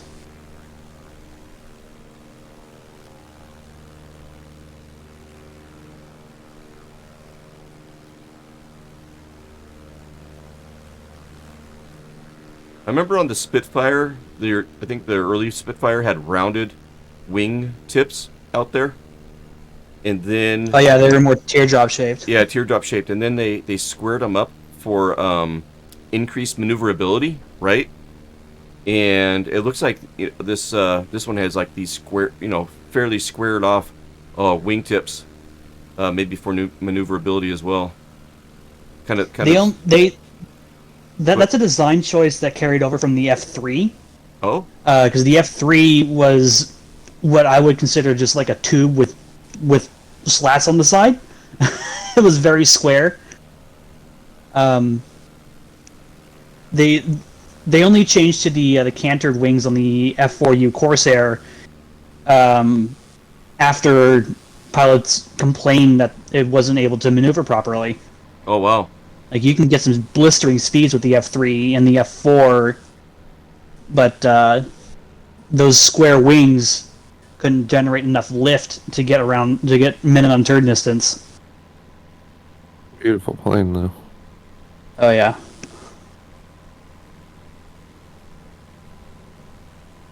Yeah, I'm just gonna be a social butterfly here. Okay, where's Treetop at? Where you at, Tree? I'm behind you guys. There you are. I see you back there. Mid range. Yeah, let's go pay a visit to folks. We got to come back and check out this river and the lake system and all that stuff. Oh yeah, that'd be good. Yeah. We got to come back here. Maybe we can do it Saturday morning in the Wilgos. Oh, that'd be awesome. You want to do that? Float. Yeah. Float Wilgas. Oh, good idea. Oh, actually, float. Yeah, perfect. And those that don't have the wheel, we can just use the beaver, the floaty beaver. Yeah. Yeah, be about the same speed. Neighborhood. Yeah, great idea. I believe the Wilga X model has the same power as the beaver. Okay. And there is a flow version of that. One of them had 450 horsepower. I was telling Tree earlier. Yeah, that was the X-ray model. Is that Mish? Gotta be Mish. Where's Mish? What did I do? That was great, That was great. Mish, you're anywhere and everywhere. No, actually, I'm not in the sim at the moment. I'm working with Atomic to get the race tracker ready. Oh, gotcha. By the way, a shout out to Mish and Chunky Flyer for the race course that we tried the other night. Flux and I did with both of them, and what great fun! Right? And a challenge, boy. It was so much fun to have you guys along and hear you muttering my name under your breath. I know. In angry No, tone. I never took your name in vain. There was. Who in their right mind would put a pylon there? Oh, I'm telling you what. It took me, I don't know how many laps before I finally figured out where all the pylons were, but yeah, it was sure fun. That's what we call repeat playability, right? Right? Yeah. You don't want somebody to run it once and go, nah, it's no big deal. So what happened was you guys got all fired up and said, well, I can do it better than that. And that's exactly what I was hoping would happen. So you guys are great beta testers. Thank you so much. I have more. I'm ready to test the second one with you. Nice. Looking forward. We're excited to see it, and going back to the first one even too.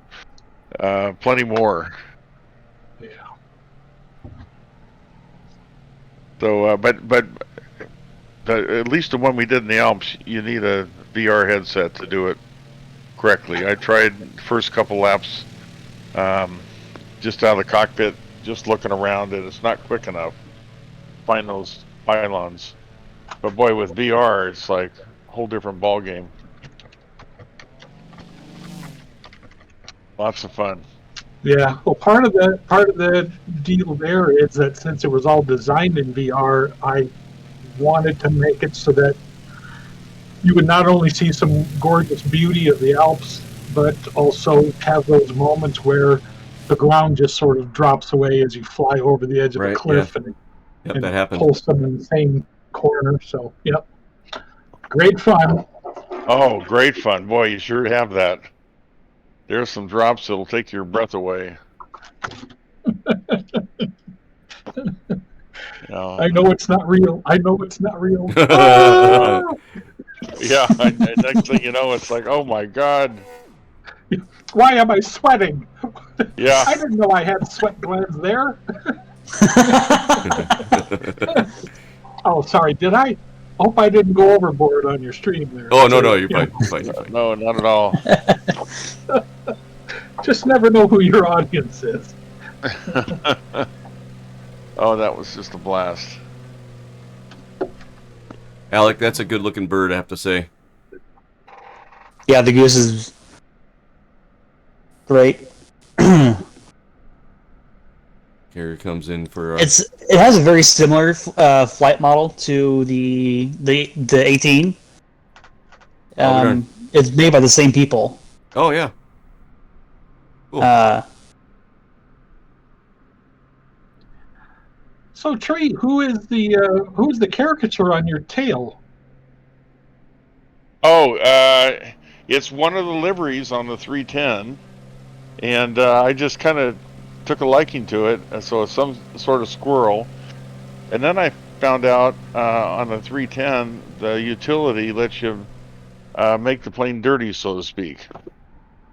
So you can have it cleaned, you can make it dirty. So I have, if you get up close, you'll see a few oil streaks, and I got some dirt on the nose and the tail and elevators. So looks well loved. Yeah, so it's been around.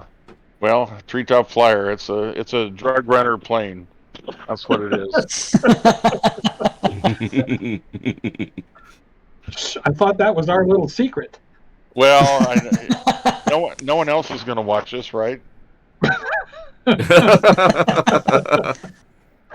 It's fine. I often get accused of that too on my streams. It's okay. When I've been uploading these to YouTube, the recordings, and it asks you, "Is it made for kids?" And I say no. So you're safe. What is on your tail here? Let's see if I see it. Okay, yeah. Let's see if you can see it here. Nope, I can't see it.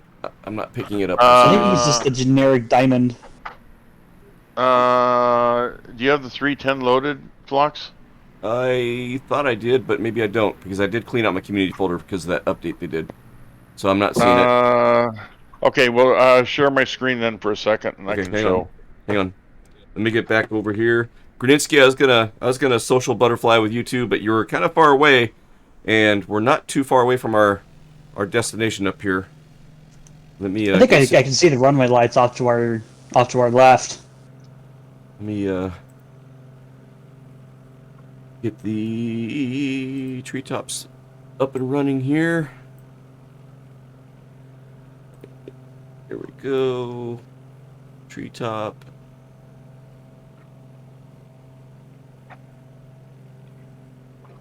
Oh yeah, there is a character there. Hang on. And let's see. See if that pulls it in. Come on. Might have to like refresh it. Hang on. Oh, I know what I need to do. Hang on. It always thinks it's on a different page, and I have to start on that page. I gotta go here, then I gotta go to Friends, because it thinks it's on Friends. Hey. Now it'll start showing it. Now we can start sharing it. We gotta be professional, Tree. We gotta start, doing this for the stream, not. Okay, watch There we go. There, perfect. No, we are. Look at that. You got us. So it's got a little. Let's see if I can zoom in here a little bit. What you guys need to do is build you a shed that borders right half and half on your properties back there. Air condition it and put all your computers and flight sim gear in there, and then stream together in the same little area. Yeah, we could have a tree fort. We call it Oh a tree yeah, fort. perfect. Perfect. And you notice I have it like halfway dirt. You can see the dirt hanging off the bottom of the tail there. And Oh yeah. so in that utility, you can have the plane washed and super clean. And Well, that's from hitting the treetops. yeah, I guess I'm just not that person yet. Hey, that better not be a flying fox tree. Oh, oh my gosh! Look at that. That better You be a guys. squirrel. That's all I gotta Oh my say. gosh! Oh, Oh, Fox. Hey, I am totally. Oh my gosh! Have I done the unthinkable? Well, when I first saw it, I thought it was Sid the Sloth from. Oh, that could be, my yeah, gosh. Phlox. I don't know what to say. I know what I should say. I should say goodnight to Viper Strike. I think I might have missed him. He said goodnight earlier. Oh, good night. And Good night, Viper. I think. Good night, Viper. Let's see. Super Typhon is going to be checking out. He says he too have to go nearing 1 a.m. where he's at. So Super Typhon, thanks for checking in. And sorry about the stuff Yes, with thank you. the bot earlier at the beginning of the stream. Sorry about that. But yeah, we'll see you, Super Typhon. Let's see. Cheesy Poof, KC, welcome in. Hello, I'm close to Nashville, familiar with the Cornelia Fort Airport. Well, I'm glad I had that in the description, so hopefully that's what kind of pulled you in. That's cool. I guess you know the demise of the airport. Yeah, it's no longer an airport, and we'll be speaking to that a little bit earlier. It is a closed airport that we'll be landing at today, everybody. So we'll probably see some X's on that airport. And Cheesy, there's this cool website called Little Known and Abandoned Airfields by Paul Freeman. And this airfield is on there. And Larry Gopnik, I think is also from the Tennessee area, was familiar with this airfield and kind of pointed us in this direction. So we're going to be checking it out tonight, and I'll pull up that website and we'll share some of the history of the airfield. And Alec has a story to share as well, so that's good stuff.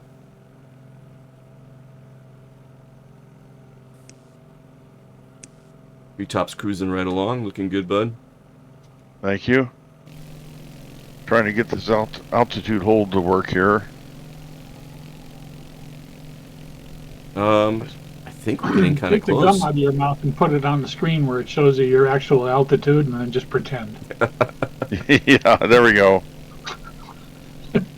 Okay, Oh no, that's right. You guys were talking about getting more professional. I'm sorry. Right? Is there such a thing?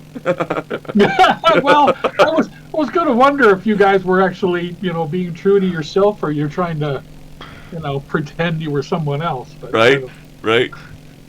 Mish, we're not those people. Yeah, that's what I was thinking. So Oh.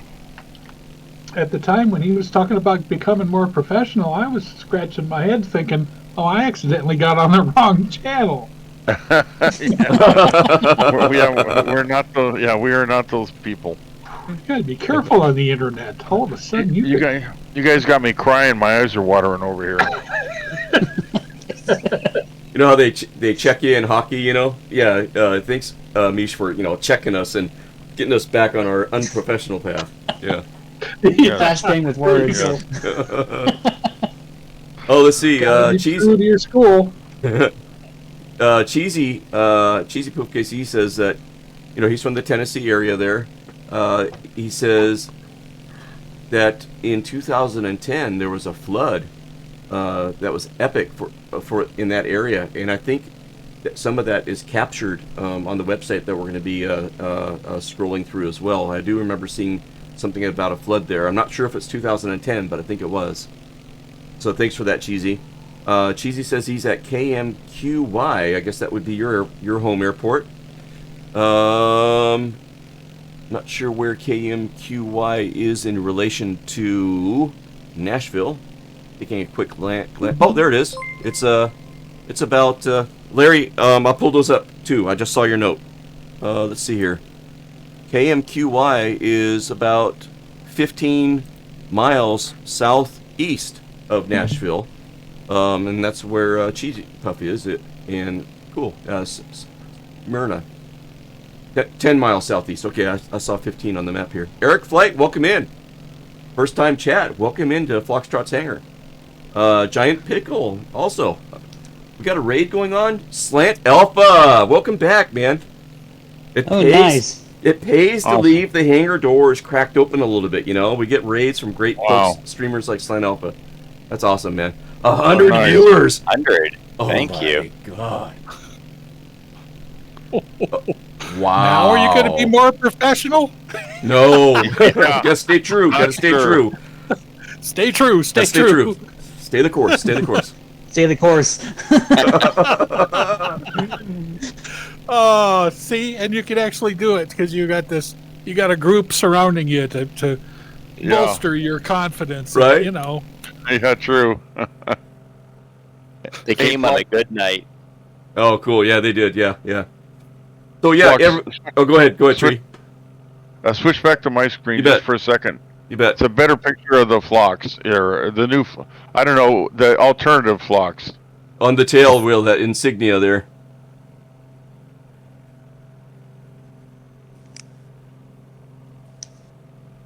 Kind of hard to make it out there.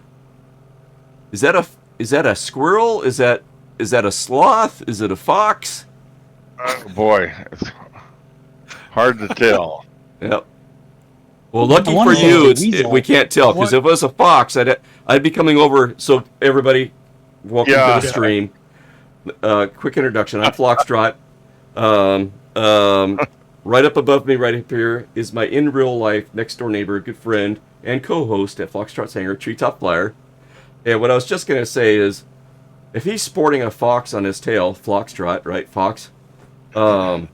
That's mine. I'm gonna go knock on his door. I'm gonna be knocking on his door now. Them would be fighting words right there. Cease and desist order. Stop it. Yeah, it's gotta be flock. Treetop Flyer. Right. Is your name Treetop Flyer? Serving you this paper. It's gotta be a squirrel. Yeah, it is. It's gotta be a squirrel. I'd go for squirrel. Yeah. Yeah. At least while you're backpedaling, we're going to call it a squirrel. Yeah, we'll call it a squirrel right now. just for safety's sake, at least. Yeah. Oh, well, you got to keep the peace. Otherwise, a taller fence has to be built. Well, yeah, I know, man. Where it goes from here is completely unknown. Well, true. Well, I know where Giant Pickle wants me to go from here. He wants me to do a barrel roll. I don't know if I can do a barrel roll in this thing. We're back in the 38 knot crosswinds, guys. I don't know. Nice. Spelled it. Okay, I got to say hi to everybody. Okay. Whiteleg is in chat. Whiteleg and I go way back. He's been in the stream before. Seen him in Forder's stream and years back. And Whiteleg, it's always good to see you. I just want to say hey. Let's see, we got Eric Flights here. He's all don't mess up. Iowa Scotsman's checking in. Iowa Scotsman, good to see you. As always, nice. Slant Alpha, over under on how many bolts will fall to the ground if you do a barrel roll at 45 knot crosswind, right? Yeah. Well, he's setting it at 45.5. Stay in the cup. Yeah, that's right. Only makes it more impressive. What are you actually doing though? Sluck TV, Stug, welcome in. Okay, he's taking the over. Nice. What are we actually doing? So tonight, let me share this with you guys quickly. I think I got time. I do. Larry Gopnik is from the Tennessee area and shared a couple streams ago. You guys can see it in the VOD. There's this website called Little Known and Abandoned Airfields by Paul Freeman, and you can search for old airfields that are abandoned, maybe they're still there, or maybe a golf course is built on them, right? But you can see the history and stuff, and this guy does such a great job of pulling together the history of these old airfields, and he doesn't want them to be forgotten. We visited Pancho Barnes' airfield out by Edwards Air Force Base, and there's some cool history out there, and that's a couple streams back. If anybody's interested, you can see it in the VODs there. It was fun. And Larry Gopnik knew about this place that we're flying to tonight, which is Cornelia Fort Airpark. And this is an old air base that ended up being bought by the city and is now a public park. complete with hangars. The runway is still there, and we'll be checking that out. So that's what we're doing tonight, is just doing a flight plan that we took off from the Beechcraft Air Museum. So we're flying a bunch of Beechcraft planes tonight, as you can see. And then we're going to go land over at that Airpark and pull up Paul Freeman's website and scroll through the history. And Alec D, who's also on voice, has a story to share as well. So that's good stuff.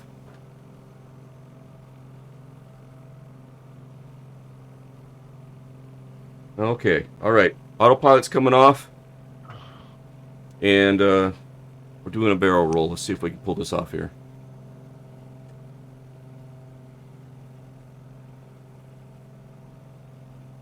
It's the Model 1.8 Beechcraft. It does look like an Electra. It really does. I can see the similarities, yeah. Yep. You going left roll, right roll? I will probably do I think I'll do a right roll. Okay, here we go.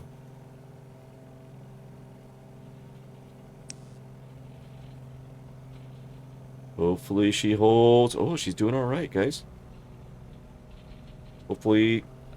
Come on now. Come on now. Not too bad. Not too bad. Lost a little altitude inverted there, but that's not too bad. I did hear some bolts popping. Nice. Not bad, right, Giant Pickle? And I got a follow from Giant Pickle for that. Nice. There you go.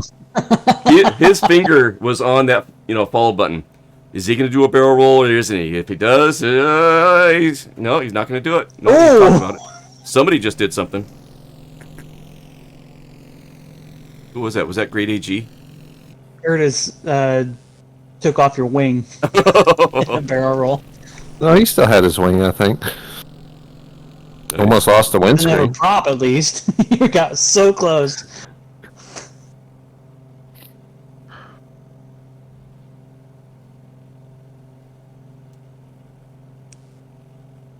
Oh, nice. Clip by Eric Flight. Nice. I like seeing those clips because then they show up in shout-outs and stuff. That's awesome, Eric Flight. Thanks for grabbing that. Let's see here. I missed a couple things in chat here. Oh, so you lost on the over-under. I don't think it was 46 of them, though. Nope. Let's see. But will it spin? LOL. Nope. Thanks, Eric If Flight. this does a flat spin, you're not getting out of it. Giant Pickle. Now you need to do a spin recovery. Come on. Cold Evo. Technically an Aerion roll, yes. You need more yourself for your stream, huh? Well, Eric Flight, let's give you a shout out, dude. I'm not doing a bunch of shout outs tonight, and I should be. Let me see if I got you here, bud.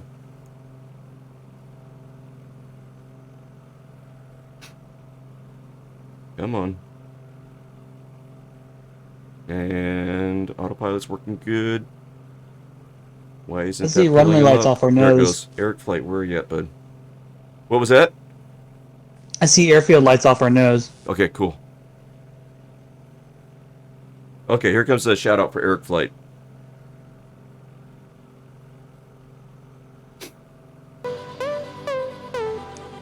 Airport at 3 o'clock low.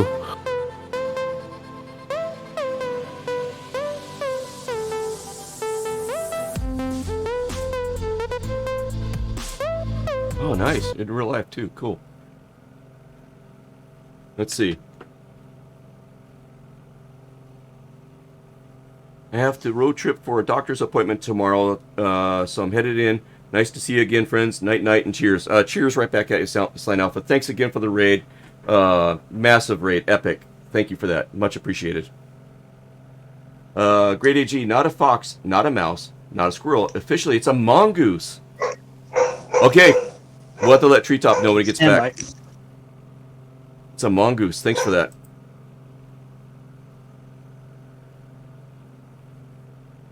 You bet, Eric Flight.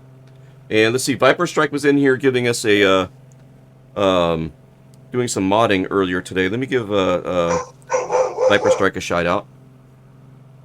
To 757 Spy Iceman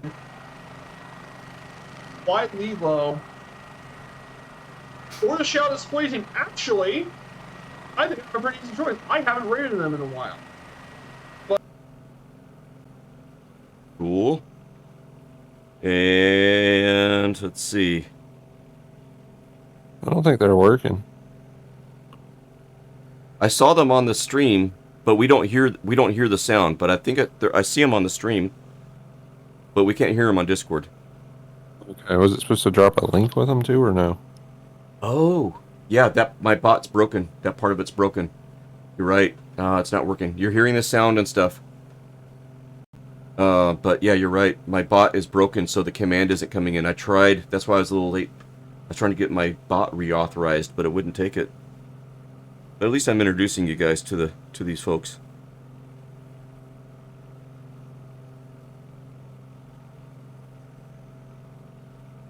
And let's see here.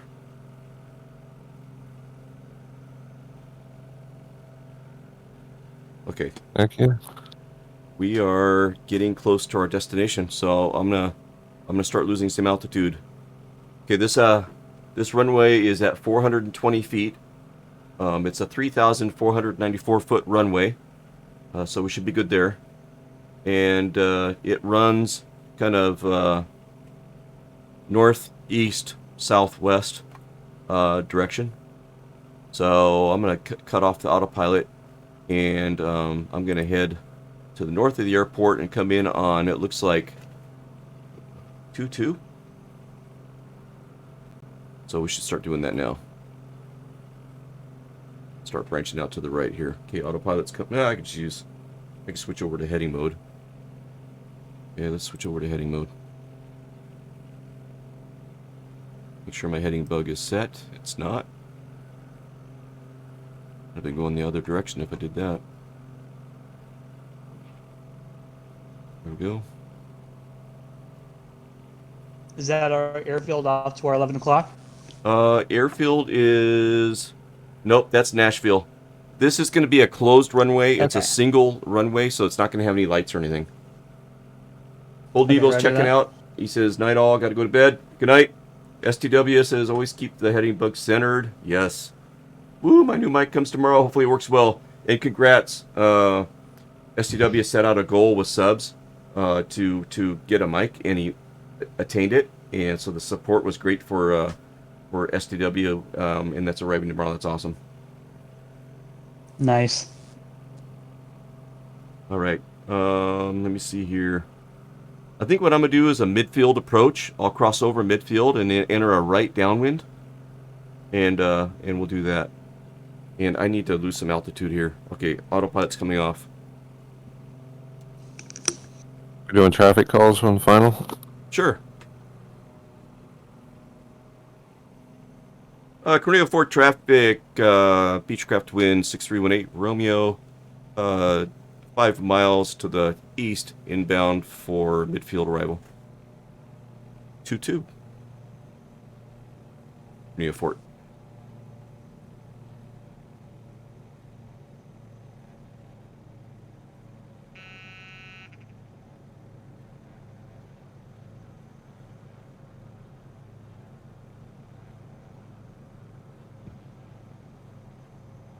So 420 feet, so we want to be about 1420 plus 500.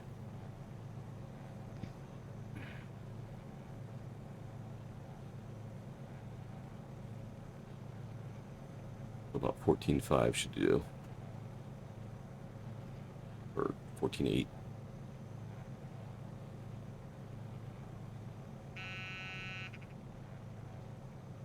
Let's see.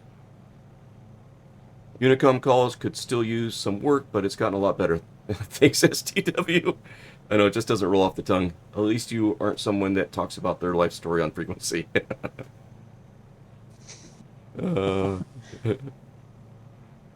Cornelia Fort traffic, Beechcraft Twin 18 Romeo, STW 222 on ATC. You out there?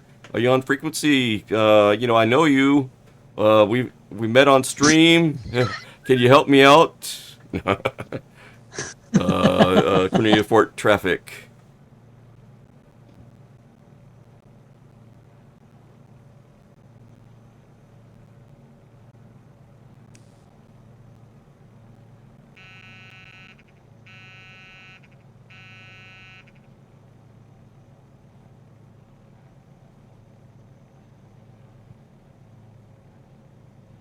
Okay, there's kind of the where the river makes this kind of a turn in this kind of clear spot right here is where the Airpark is.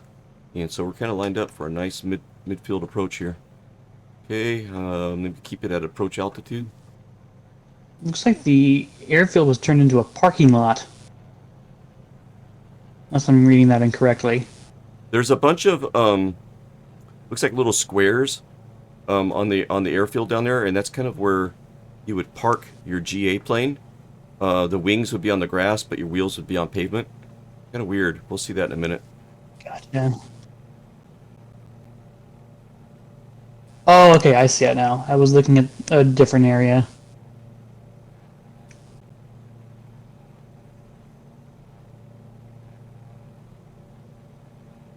U4 traffic, Beechcraft wind 6318 Romeo, crossing midfield for left downwind. Full stop 22. U4.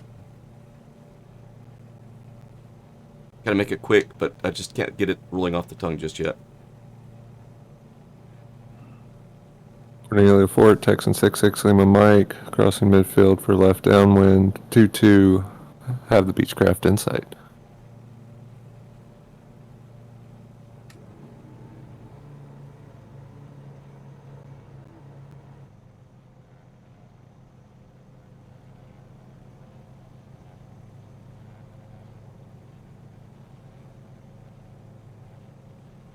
Okay, slow my Correction. roll here. Get in flap range. Go ahead. Correction, right downwind, right? Right downwind. Did I say left? Yep. Yep, right downwind. Ooh, that's not good. 1-800 number. Yeah, we'll have a number for you to call when you get on the ground. Possible pilot deviation. Possible.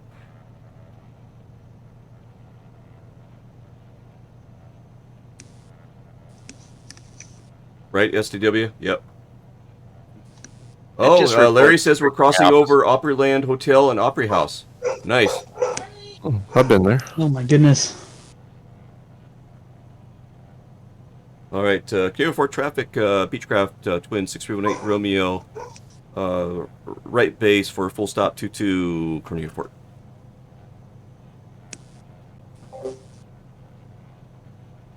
Gear down, flap settings set. Fixtures full forward. Cornelia Fort, Texan 66 Lima Mike. Right down, right base, 22 right. Number 2, Cornelia Fort.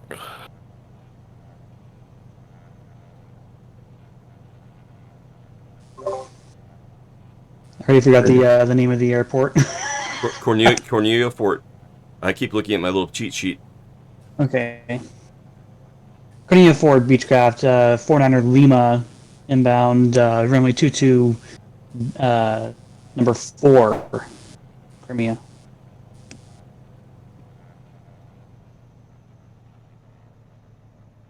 Cornelia Fort, traffic on short final for full stop 22 Cornelia Fort. I don't think I said that right. Cornelia Fort traffic, Beechcraft's twin 6318 Romeo on short final for full stop 22 Cornelia Fort.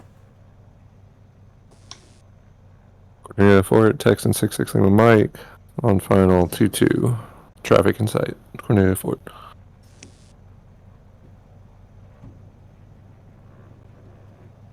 Come on, baby.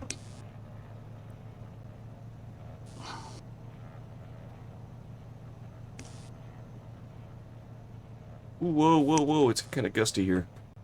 Come on, baby. Uh-oh. Go around. Cornelia Airport, Beechcraft, 49er Lima, on short final, runway 22, number 4, traffic in sight. I should have done a go around. I should have. Oh, almost, but not today. Okay, not the best landing, guys. All right, I'm just going to get off the runway because I want to get you guys' Cornelia Fort traffic. Beechcraft twin 6318 Romeo, clear the active. And brake is set. Drone cameras out. Let's catch some other guys coming in. Here we go. Just missed you, bud. I missed Great I'm just AG. going to go back around. Okay, Phoenix is going around. Cornelia Fort, Beechcraft 400 Lima, go around.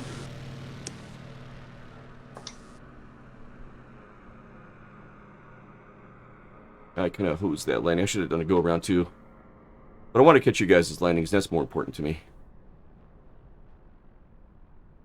Any landing you can walk away from. Right. These things also had tough landing gear, so you can really slam it down if you really needed to. And speaking about slamming it down, if you haven't slammed down that follow button, you guys haven't taken 1-8 Romeo up there for a joyride in the top left corner. She'll come out of the hangar and you'll go for a joyride. It's my dad's paint job.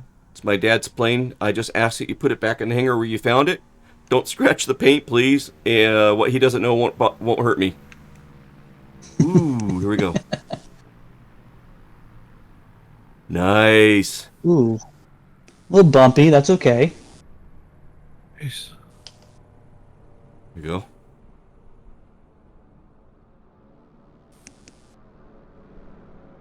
Nice job, Tree. Thanks. Here we got Raisins and Alec coming in. I don't see Granitsky in the distance. I don't know if Granitsky... Hey, Foxtrot. Yeah, go ahead.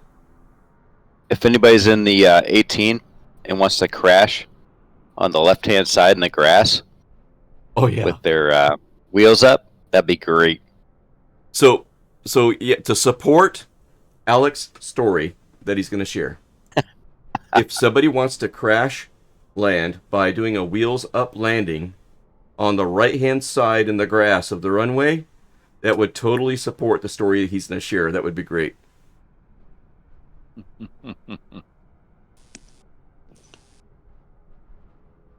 Now watch, we'll have 5 crashed Model 1-8s. No, I'm just kidding.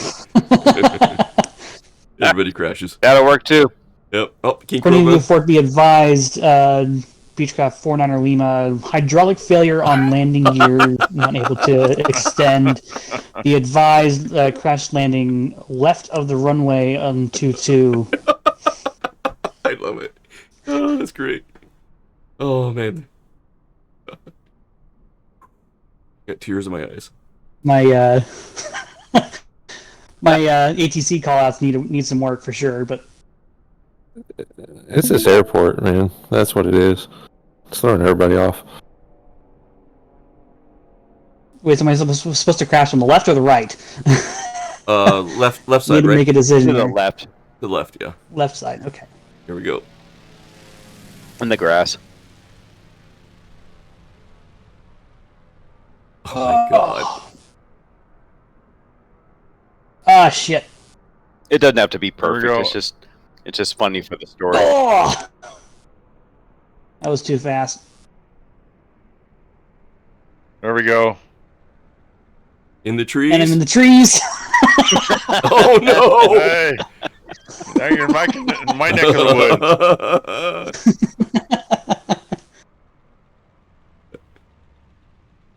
Cornelia Fort, 49er Lima, clear of the runway.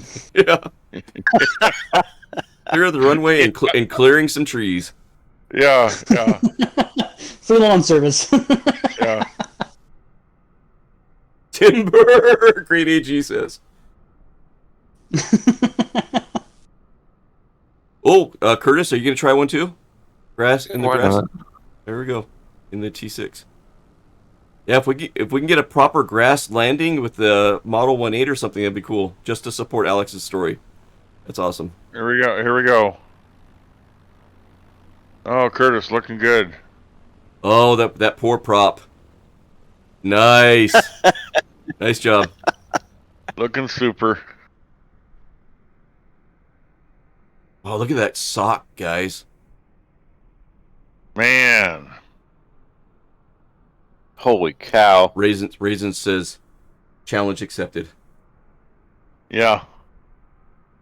Here No we wonder go. you guys went off the left side of the runway.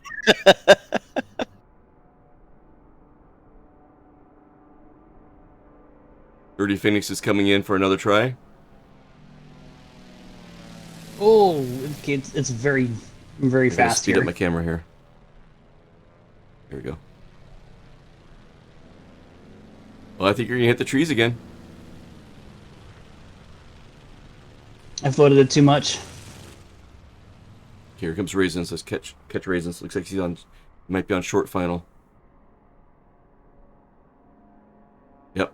Nice. Just in time. Here we go. Yeah, those trees. And it looks... Oh, look at him crabbing in, guys. Look at that. Look at him crabbing in. Oh, my God, Raisins. Man, that pushed you around. He's working it. He's working it. Raisins is earning It his money. the whole way. Yeah, he's earning his money right now. Dude!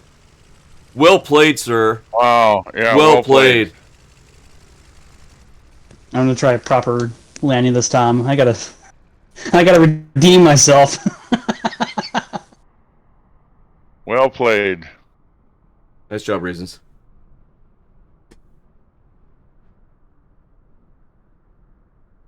Okay, Alec is not too far out. He'll be here in a couple minutes. We got Phoenix giving us some entertainment in the meantime. We'll see how this goes. A proper landing this time for Phoenix. And I think that's everybody, right? I think it is. And then we'll get on to kind of telling the story about Cornelia Fort here.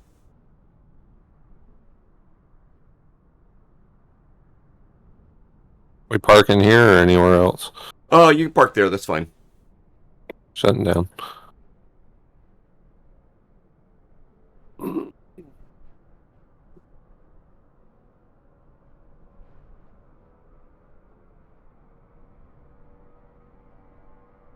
Okay, Phoenix, looking good. Those trees. Gotta work those trees. Nice. Oh my It goodness. was fighting me the whole way. Right? Oh. Uh-oh.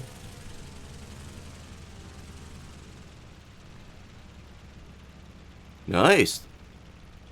Keeping it on the runway. Oh. I forgot to bring the flaps up. It's a tricky... Oh, Great AG is down there. Okay. What is Great AG in? Oh, he's in a stall aircraft playing with the wind. He's doing some kite flying in the Shock Ultra, it looks like. Nice job. Okay, here comes Alec. Okay, Alec, good luck, man. Good luck. Oh my gosh, this wind is really getting me. Good luck. Oh gosh. Oh. Okay, I think the sim saved me. Seriously. Hey, Fox, tune your radio to 121.5 and see if you hear anything. Okay, one sec. Alright, very good. Okay, so Alex is going to join us over there. Let me get back in the cockpit. Let Alec go by there for a minute. There we go. Bada bing, bada boom. Oh, that's a nice shot.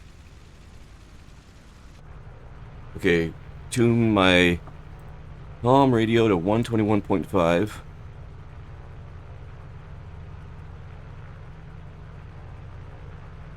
Oops. 121.5. Swap. And then do I gotta turn on a speaker someplace? I don't know, it should play through your headset. I don't hear anything. I guess the ELTs don't transfer over. 121.5. And where's my radio? I'm listening to... That's COM 2 volume. Where's COM 1 volume? Over here. No. Could also be 243.0. What's that? Could also be 243.0. Cutoffs? I don't know what that means. What do you mean? No, the ELTs for when you crash your plane. Oh, That one that went off in the bushes. Oh, okay, okay. Yeah, I don't I turned hear mine anything. on to see if you could hear it, but I guess that's something they need to see if we can get them to fix. Right? Then we can play locate the downed aircraft. Oh, there you go. Oh, that'd be fun. Okay, so let me shut this down. Cool. Oh, Oh, jeez. Great AG. Nice. I caught the end of just as you settled in there. You must have hovered it down like a helicopter, I bet. Nice. Okay, so there's that. There's that. Parking brake set. Turn that off. Avionics going off. And okay, let's learn a little bit about the airport we're at. And we'll bring up this. And we will switch to this one because I've already got it down where we need to be. All right. Down where we need to be. Oh, I'm hearing the echo on somebody's volume there. All right. You guys hear me okay? Oh, I'm hearing the echo on somebody's volume there. You're echoing. It sounds like it's on the webcam or something. I don't know, Tree.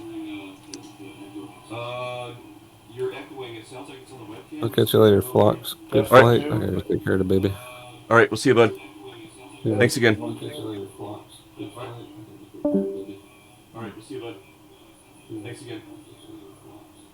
Yeah, we got a big echo, Tree. Yeah, we got a big echo, Tree. Okay, it just went away. I don't know if you can still hear us. I wonder if your headset died. Or not. I don't know.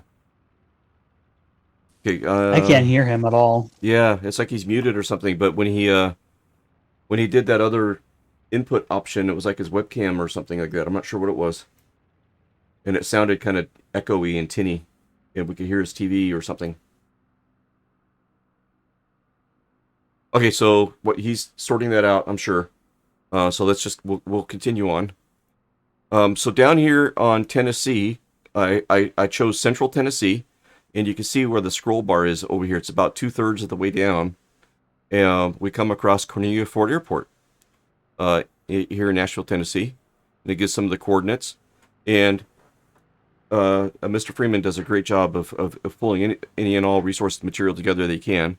So here he found a 1945 photo of 4 tail draggers with the signs for the coal mill flying service, as it was called, at Cornelia Ford Airport. And I'm going to read. I went through here and took a look earlier. If reading these there's not a whole lot of reading material, if you will. It's mostly pictures. So I'm going to go ahead and read this verbatim with you all, and we'll just get through it. So according to the book, The Aviation History of Tennessee, by Jim Fulbright, in the late 1944, Norman Thomas purchased 200 acres along a bend of the Cumberland River, and we saw that bend as we were coming in, right? Because the properly adjoined part of a farm owned by Rufus Fort, Thomas named the airfield in honor of Fort's daughter, Cornelia. Fort was one of the original 5 members of the Women's Auxiliary Ferrying Squadron. That's Cornelia Fort. She was one of the original 5 members of the Women's Auxiliary Ferrying Squadron. They would ferry military planes back and forth. And she died in an accident in 1943, becoming the first female pilot in U.S. history to be killed on active military duty.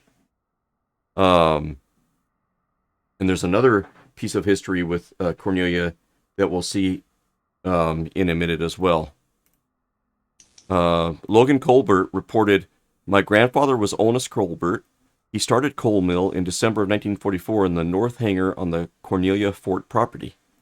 However, Cornelia Fort Airpark was not yet listed among active airfields in the 1945 airfield directory. The earliest depiction which has been located of Cornelia Fort Airport, a 1945 photo of the 4 tail draggers above with the sign for the coal mill flying service." So here we have a sectional. The earliest depiction which has been located of Cornelia Fort Airport was on the October 1946 Nashville sectional chart, courtesy of Jim Stanton, which depicted it as a commercial municipal airport. And so it's calling out Cornelia Fort Airport. Here, where is, I think it's going to be like right here. Here's the bend in the river, right? and it's calling it out right here. And here's Nashville right over here. According to a 2010, that was brought up earlier, the 2010 flood. According to a 2010 flood, or according to a 2010 FAA airport directory entry, Cornelia Fort Airport was established on 11/1946, but that date is obviously somewhat erroneous. Okay, here we go. Here's a flood. Look at the flood, guys. This is 1950, a sad 1950 aerial view looking north at a flooded Cornelia Fort Airport. There were some people moving their planes and stuff. Oh, what's going on there? Looks like there's some planes right there by the water too. Oh, look up here on the waterway up here, where they got them up on the riverbank or whatever that is. Crazy. That's right where I'm parked at the moment. Oh, cool. Logan Colbert reported, "My grandfather was Onus Colbert, and he bought Cornelia Fort Airport in 1951. A 1951 aerial photo depicts Cornelia Airport as having 2 unpaved runways, with 18 light aircraft parked around several hangars on the west side." And I think, yeah, that's not that picture. Okay, so here's the earliest topo map depiction, which has been located of this airport.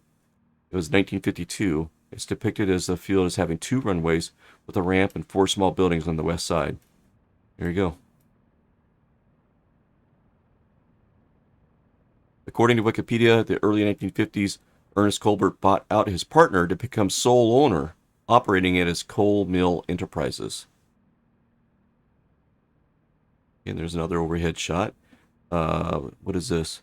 1953 aerial photo depicting the airport as having 2 unpaved runways and several hangars on the west side. Okay, scrolling down, here's a 1965 Nashville sectional chart, courtesy of John Price, depicting Cornelia Fort as having a 3,000-foot unpaved runway. So here's, it's calling out Cornelia Fort here. Looks like you can kind of see that here. There's a, what looks like a runway just to the right of the of runway 22. Oh, you're heading looking at southwest and northeast. Cool. You're looking at it from your sim there. Yeah. This is a 1968 flight guide depicting Cornelia Fort Airport as having a single 2,800-foot unpaved runway, 4 and 22, with a taxiway and 3 small buildings. And then another sectional. And this one is from... This is the last aeronautical chart depiction, which has been located of Cornelia Fort Airpark. It was on a 1985 or 86 Tennessee aeronautical chart, having a 2,800-foot runway. And you can see it being called out right up here, Cornelia Fort, 2,800 feet.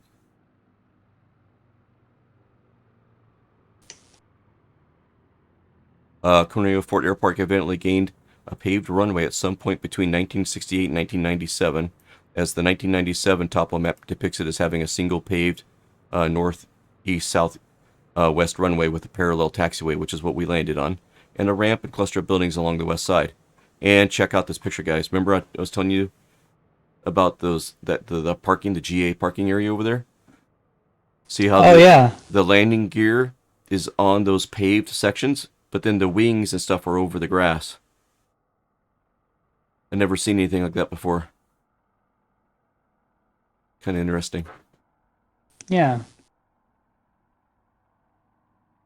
Okay, and this is a sign that's at the airport. And it talks about who the airport was named after. Let me see if I can zoom into that a little bit. Cornelia Fort, 1919 to 1945, Nashville's first woman flying instructor, volunteer, Army WAFs, World War II, was the first woman pilot to die on war duty in American history. "I'm grateful that my one talent, flying, was useful to my country," she said. She wrote shortly before her death. Miss Fort was lost in a crash over Texas flying a basic trainer plane, a BT-15A, across the United States.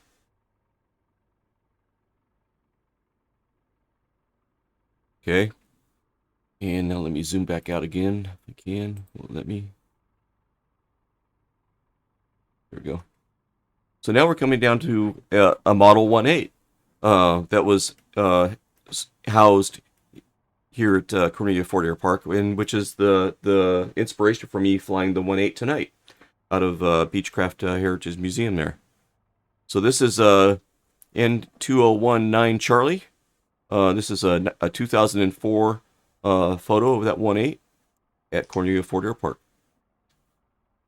And scrolling down, here's another shot of the Airpark, and you can still see that they're parking in that GA parking the way that they do. And you can see these on ramps here. See those on ramps coming in to bring you in? Huh.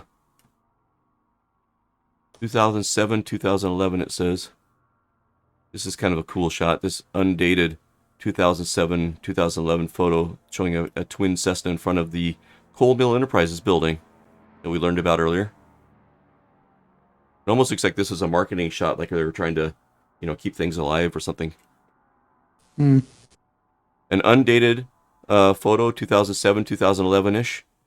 Panoramic photo looking northwest at 2 Cessna 172 on Cornelia Ford's ramp, and you can see how they park, right? Just enough asphalt for your landing gear, but all your wings and everything are in the grass.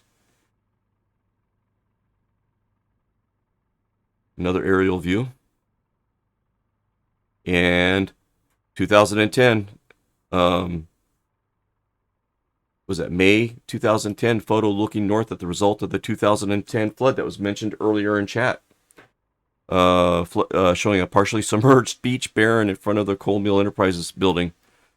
Bummer. There's the Coal Mill Enterprises building back there.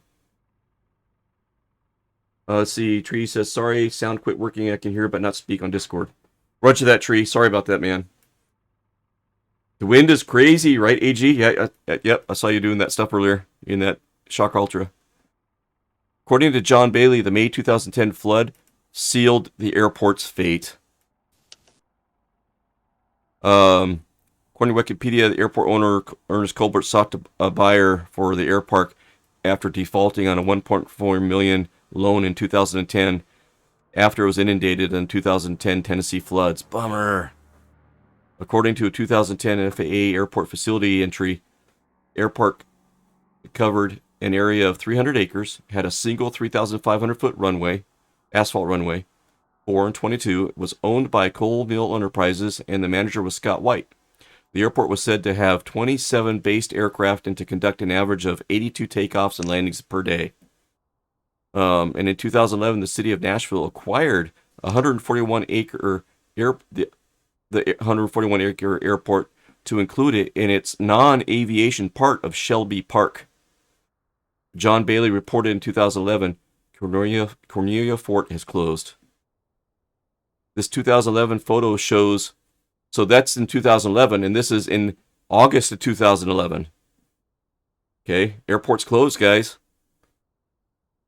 And aerial photo shows closed runway X markings, but otherwise remained completely intact. Okay, so that's 2011. Now, look what happened in April 2012 on a closed runway. And this is a Beech Model 1.8 that I thought maybe was the same Model 1.8 that we saw stored earlier. But I think Alec has some more information to share on this one. So, Alec, let me see if I can get Discord up. Are you sharing your screen? Did you want to share your screen? I am. Okay, let me get that pulled up. Okay. Watch stream. Cool, let's grab this and bring that over. Full screen. And Alec, you have the con. All right. This is November 8-6. I'm sorry, November 6 Bravo. So back on April 21st, 2012, a gentleman that worked for the Metro Parks Department Maintenance Division found the plane, he called the Nashville Police Department, who responded. The Metro Parks Department maintenance guy was advised by a gentleman named Russell Brothers Jr. that he landed his plane at the location. So, what had occurred was he took off from Miami, Florida area en route to Dixon, Tennessee. On his way to Dixon, Tennessee, he came across storms. He had no lights. So a little backstory is he worked at Cornelia, Fort Airpark. He also lived there for a long period of time, so he knew it very well. He ran the I guess he did so much stuff for it that he knew the area very well, so he decided he was going to land there. And so when he landed, he also couldn't get his gear down, so he landed in the grass next to it. Now, when he landed, he was such a good pilot that none of the stuff started recording as opposed to it being a crash, which I guess is abnormal. I don't know much about that stuff. What do you mean that stuff wasn't recording as a crash? Like equipment on the airplane, or how the FAA would record stuff? What's that? Black box stuff. Right. Okay. Never started recording. Wow. I don't know if that's normal or not, but he was able to land it where none of that kicked in. So the police started investigating him a little further, and come to find out, he's been arrested and charged with smuggling drugs by flying it in. Oh no! Yeah, since the 1960s. Oh no! Oof. So they were questioning him in regards to this flight, right? But they couldn't find any kind of evidence. So he was 72 at the time when this occurred. Wow! So that may not have happened at this time. But I thought that was kind of interesting that all that like his history of that, and then this happens. Right. But it does make sense that he would come to this location to land if he was having an issue, because he knew it very well. Yeah. But it was closed and not lit, and I guess maybe he landed during the daytime. I don't know. It's just they found it at some period of time. Yeah. He called his buddy, that gentleman that worked for the Metro Parks. It was his buddy, and he's the one that turned him in. And I guess he never really hit it. He wasn't really forthcoming about it at all. But let's see. There is a picture of him. Let me see if I can find it. Oh, here it is. Oh wait, yeah, go down. Oh, there he is. Yeah, there he is. Okay. Yep. Oh, That's yeah, the gentleman. And he's standing right there. That's why we wanted somebody to crash with gear up in the grass there on the left side of the runway. You can see the runway on the left over there. Oh man.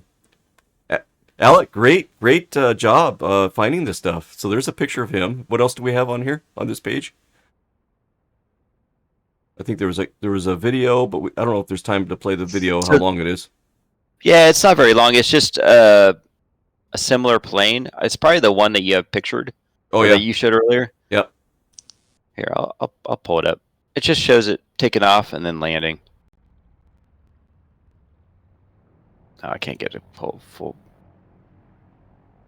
If you hit YouTube, it would do it, I think. Here we go. And then you can do full screen there. I'll start it over. Yeah.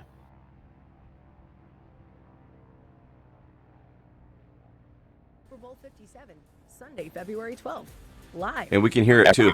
Yeah, there you go. Perfect. It shows a startup, and then it's pretty cool.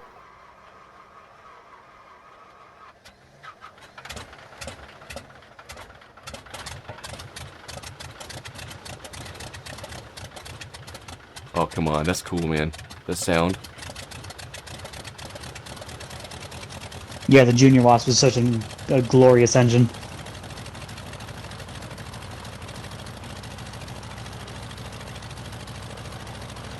That does look like the plane, though, doesn't it? It does, right? The black on the nose and everything. The nose looks like it's extended a little bit. Like at one point it was an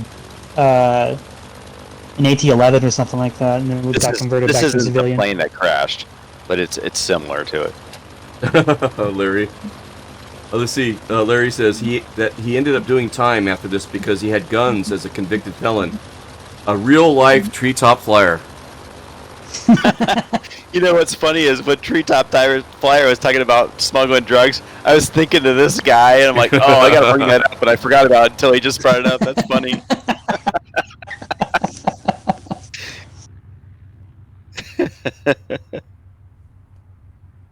Yep, big Nashville right next door. This kind of seems kind of shady coming in, right, Raisins? They didn't find evidence, but the suspect was very energized.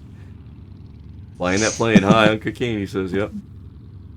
But look at this thing, man. Isn't this a cool bird? I mean, It's a bucket list plane for me, honestly.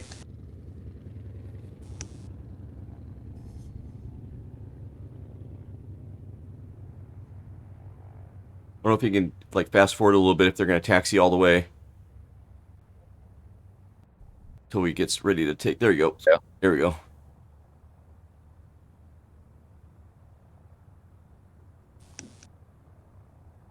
This is at the airport that we're at? That's at yeah. And there was those trees at the threshold that we had to come over. You see those trees behind him? Oh yeah, I see it now. Yeah. It's the same. That's 2-2. He's taking off from. Here we go. Rolling.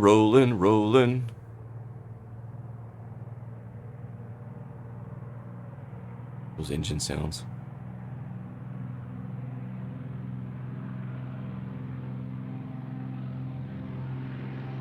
Didn't take much for it to take off, did it? No. Wow. I think the next clip will show it landing.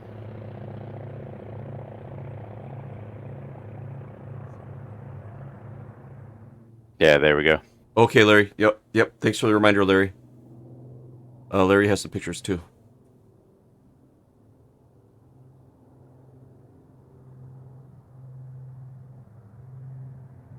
You really have to swoop on that on the He's not airfield. landing. There's no gears down. Yeah. Little flyby. He's just doing a little flyby. A couple of us did that tonight also, didn't we? Yeah. I think Limes.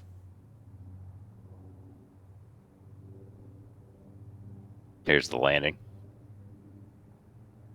Fort There goes the gear. Beechcraft Twin 6318 Romeo turning a short final for full stop 22 Cornelia traffic. Negative. That runway's closed. I know, right?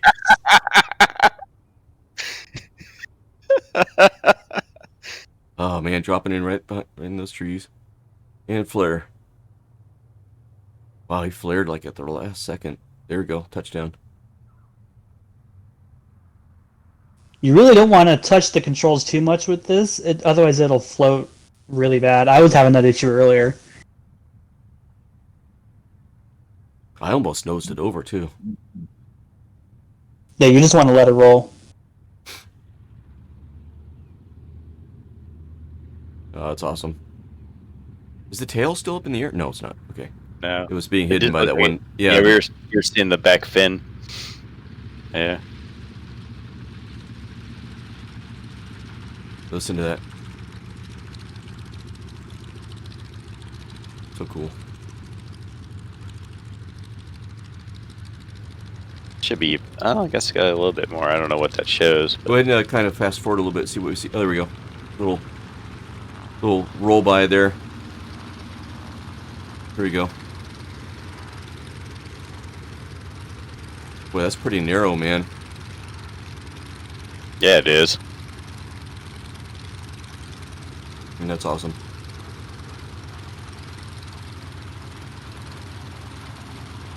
I gotta hand it to the cameraman. He did a pretty good job of, this is back in, didn't have as great, digital cameras and whatnot. All right, very cool. All right, so I think I got one more thing to share. I'm going to go ahead and pull this down. I think I have one more thing to share. Or do you have anything else, Alec? Sorry about that. Oh, no, that was it. Alec, thank you, man. Great. Russell Brothers Jr. Russell Brothers, okay. Yep. 78. And then whoever shared the info about him being arrested, I appreciate that. That was Larry. So yeah, Alec, thanks for that. Let me pull that down. I'll kill the sound. I did. Minimize that. Bring that down. Okay, there's that pic. And then Larry's got some pictures. Let me pull those in. Okay, Larry. Are they in general, Larry? Let me see. Oh, Sergeant Staff shared some more pics of his car. So Sergeant Staff shared some pics of a Model 1.8, and his car was in the background, and we were talking about it. So he's sharing a couple more pics. Very cool.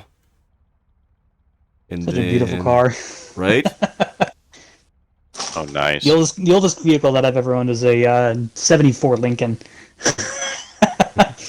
Big car. That was big car. Let's see. So Larry, who is our inspiration for coming here tonight? Okay, Larry told us about this place. Larry says, "Here are my middles in the fall of 2019 at Cornelia Ford Airpark, which is now part of the Shelby Bottoms Greenway. I don't think it's really been in use since around 2010 when we had some horrendous flooding." Nice. And you can see the hangars in the background. It looks like we're on a taxiway. Oh, how cool is that? Look at this. There's the whole short line. That's cool.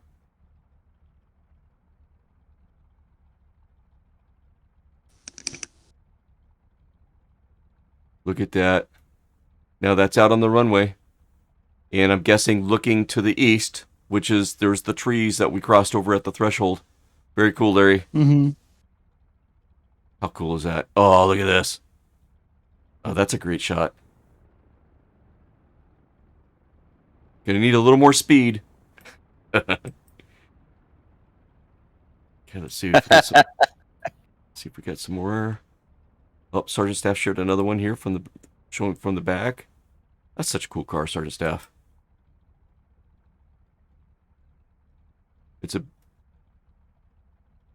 Doesn't look comfy on the inside. Yeah, the picture on the inside of the of this thing. Yeah. Those seats have seen better days. Okay, and there was something else about Cornelia that I wanted to share. Let me finish going through this. This is 2014. This is that same runway that Larry's middle kids were on. There's an overhead shot. This is now the park now. And you can see the parking. Looks like a bunch of picnic tables or something there. There's some kind of covered structure here for the kiddos. There's that taxiway that they were walking out on, I bet. Cool. That's 2017. And then we're on to Parsons. And then after this, here is their Cornelia Fort Airpark. Here's their website. I'll put that in chat.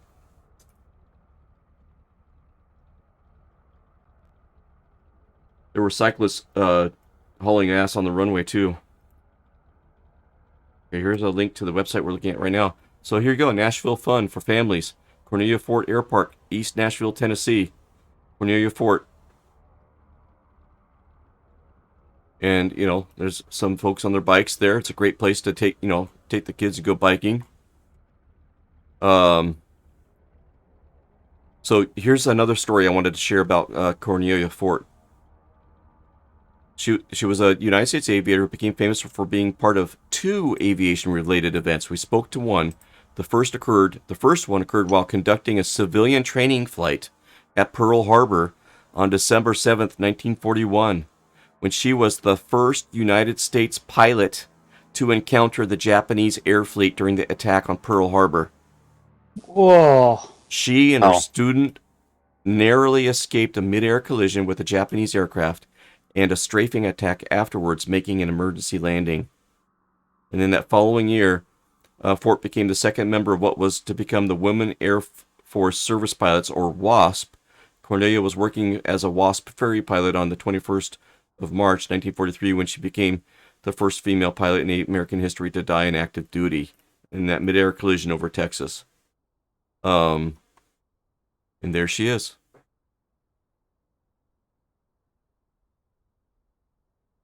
So, I mean, great find, Larry. Thank you for sharing this place with us. I'm thankful that Paul Freeman has the information that he has. And, there's a piece of this nostalgic aviation history captured right here at this Airpark, that kids and everybody can enjoy to this day. They do the Cornelia Fort Pickin' Party, a Friends of Shelby event benefiting Shelby Park and, the park area. Cool stuff. All right, let's get back to the stream here.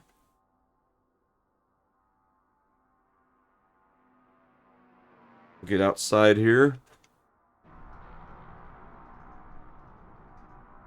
And where is everybody? Let me... King Carver just put a post in chat. That's pretty funny. Russell Brothers was a coal company executive, insurance executive, airplane broker, pilot, drug dealer. All right. That's funny. Let me capture people's monikers here. And if you do another flyby, I'll catch you as you're doing a flyby when I take the screenshot. All right. I'll do a screenshot. Come back around for runway 14, so I can.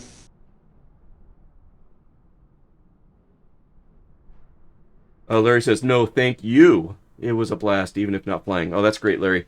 And I just want to put that out there for everybody, right? If you guys come across something like this, if you find something of interest on that Paul Freeman website, or if you know of something that's kind of cool, nostalgic aviation history, let's make a flight plan. Let's go visit it. And let's have some fun with it and learn along the way. Good stuff. I had a blast doing this tonight. It was really, really fun. That does remind me, I still got to send that flight plan to you for D-Day. Yes. So okay. I'll do that after the stream ends.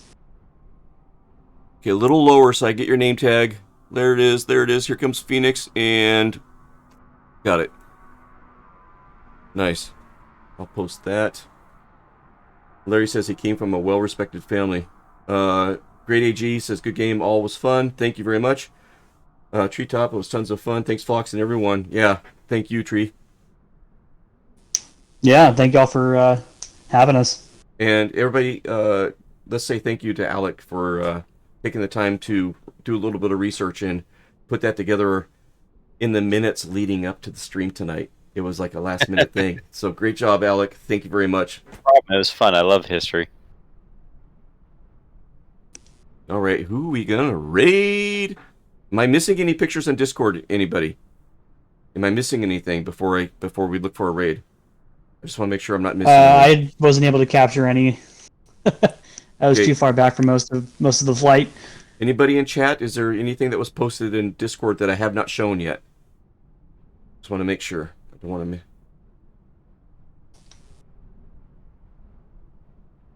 Looking for that delay in chat. Doesn't look like there's anything. Very good. Okay, I'm going to look for somebody to raid. Blocks. That is not a fox on my tail. Tree. We found out it was a mongoose. We found that out earlier, Treetop. That is not a fox. Alec, hopefully I didn't disrespect the family. Larry Gopnik, I just stated facts. Oh, that's cool. Yeah, I think you did good, Alec. Yep. But nicely said. All right, cool. All right, let me get some music queued up here. And we will look for somebody to raid. Thanks again, everybody. Giant Pickles, thanks for the follow. Slant Alpha Adventures, thanks for the raid. 100 viewers. Unbelievable. Oh. STW was in here with us earlier as well. Rated us with a party of 11. Respectable raid, man. Thank you very much. Viper Strike with the sound scares. Nice. All right. Good night, all. I'm going to mute myself on Discord, and then I'll come back on afterwards. After I do the raid. Good night, all. Thanks again. We'll keep the hangar doors always open. Until next time, see you in the skies.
Desolation,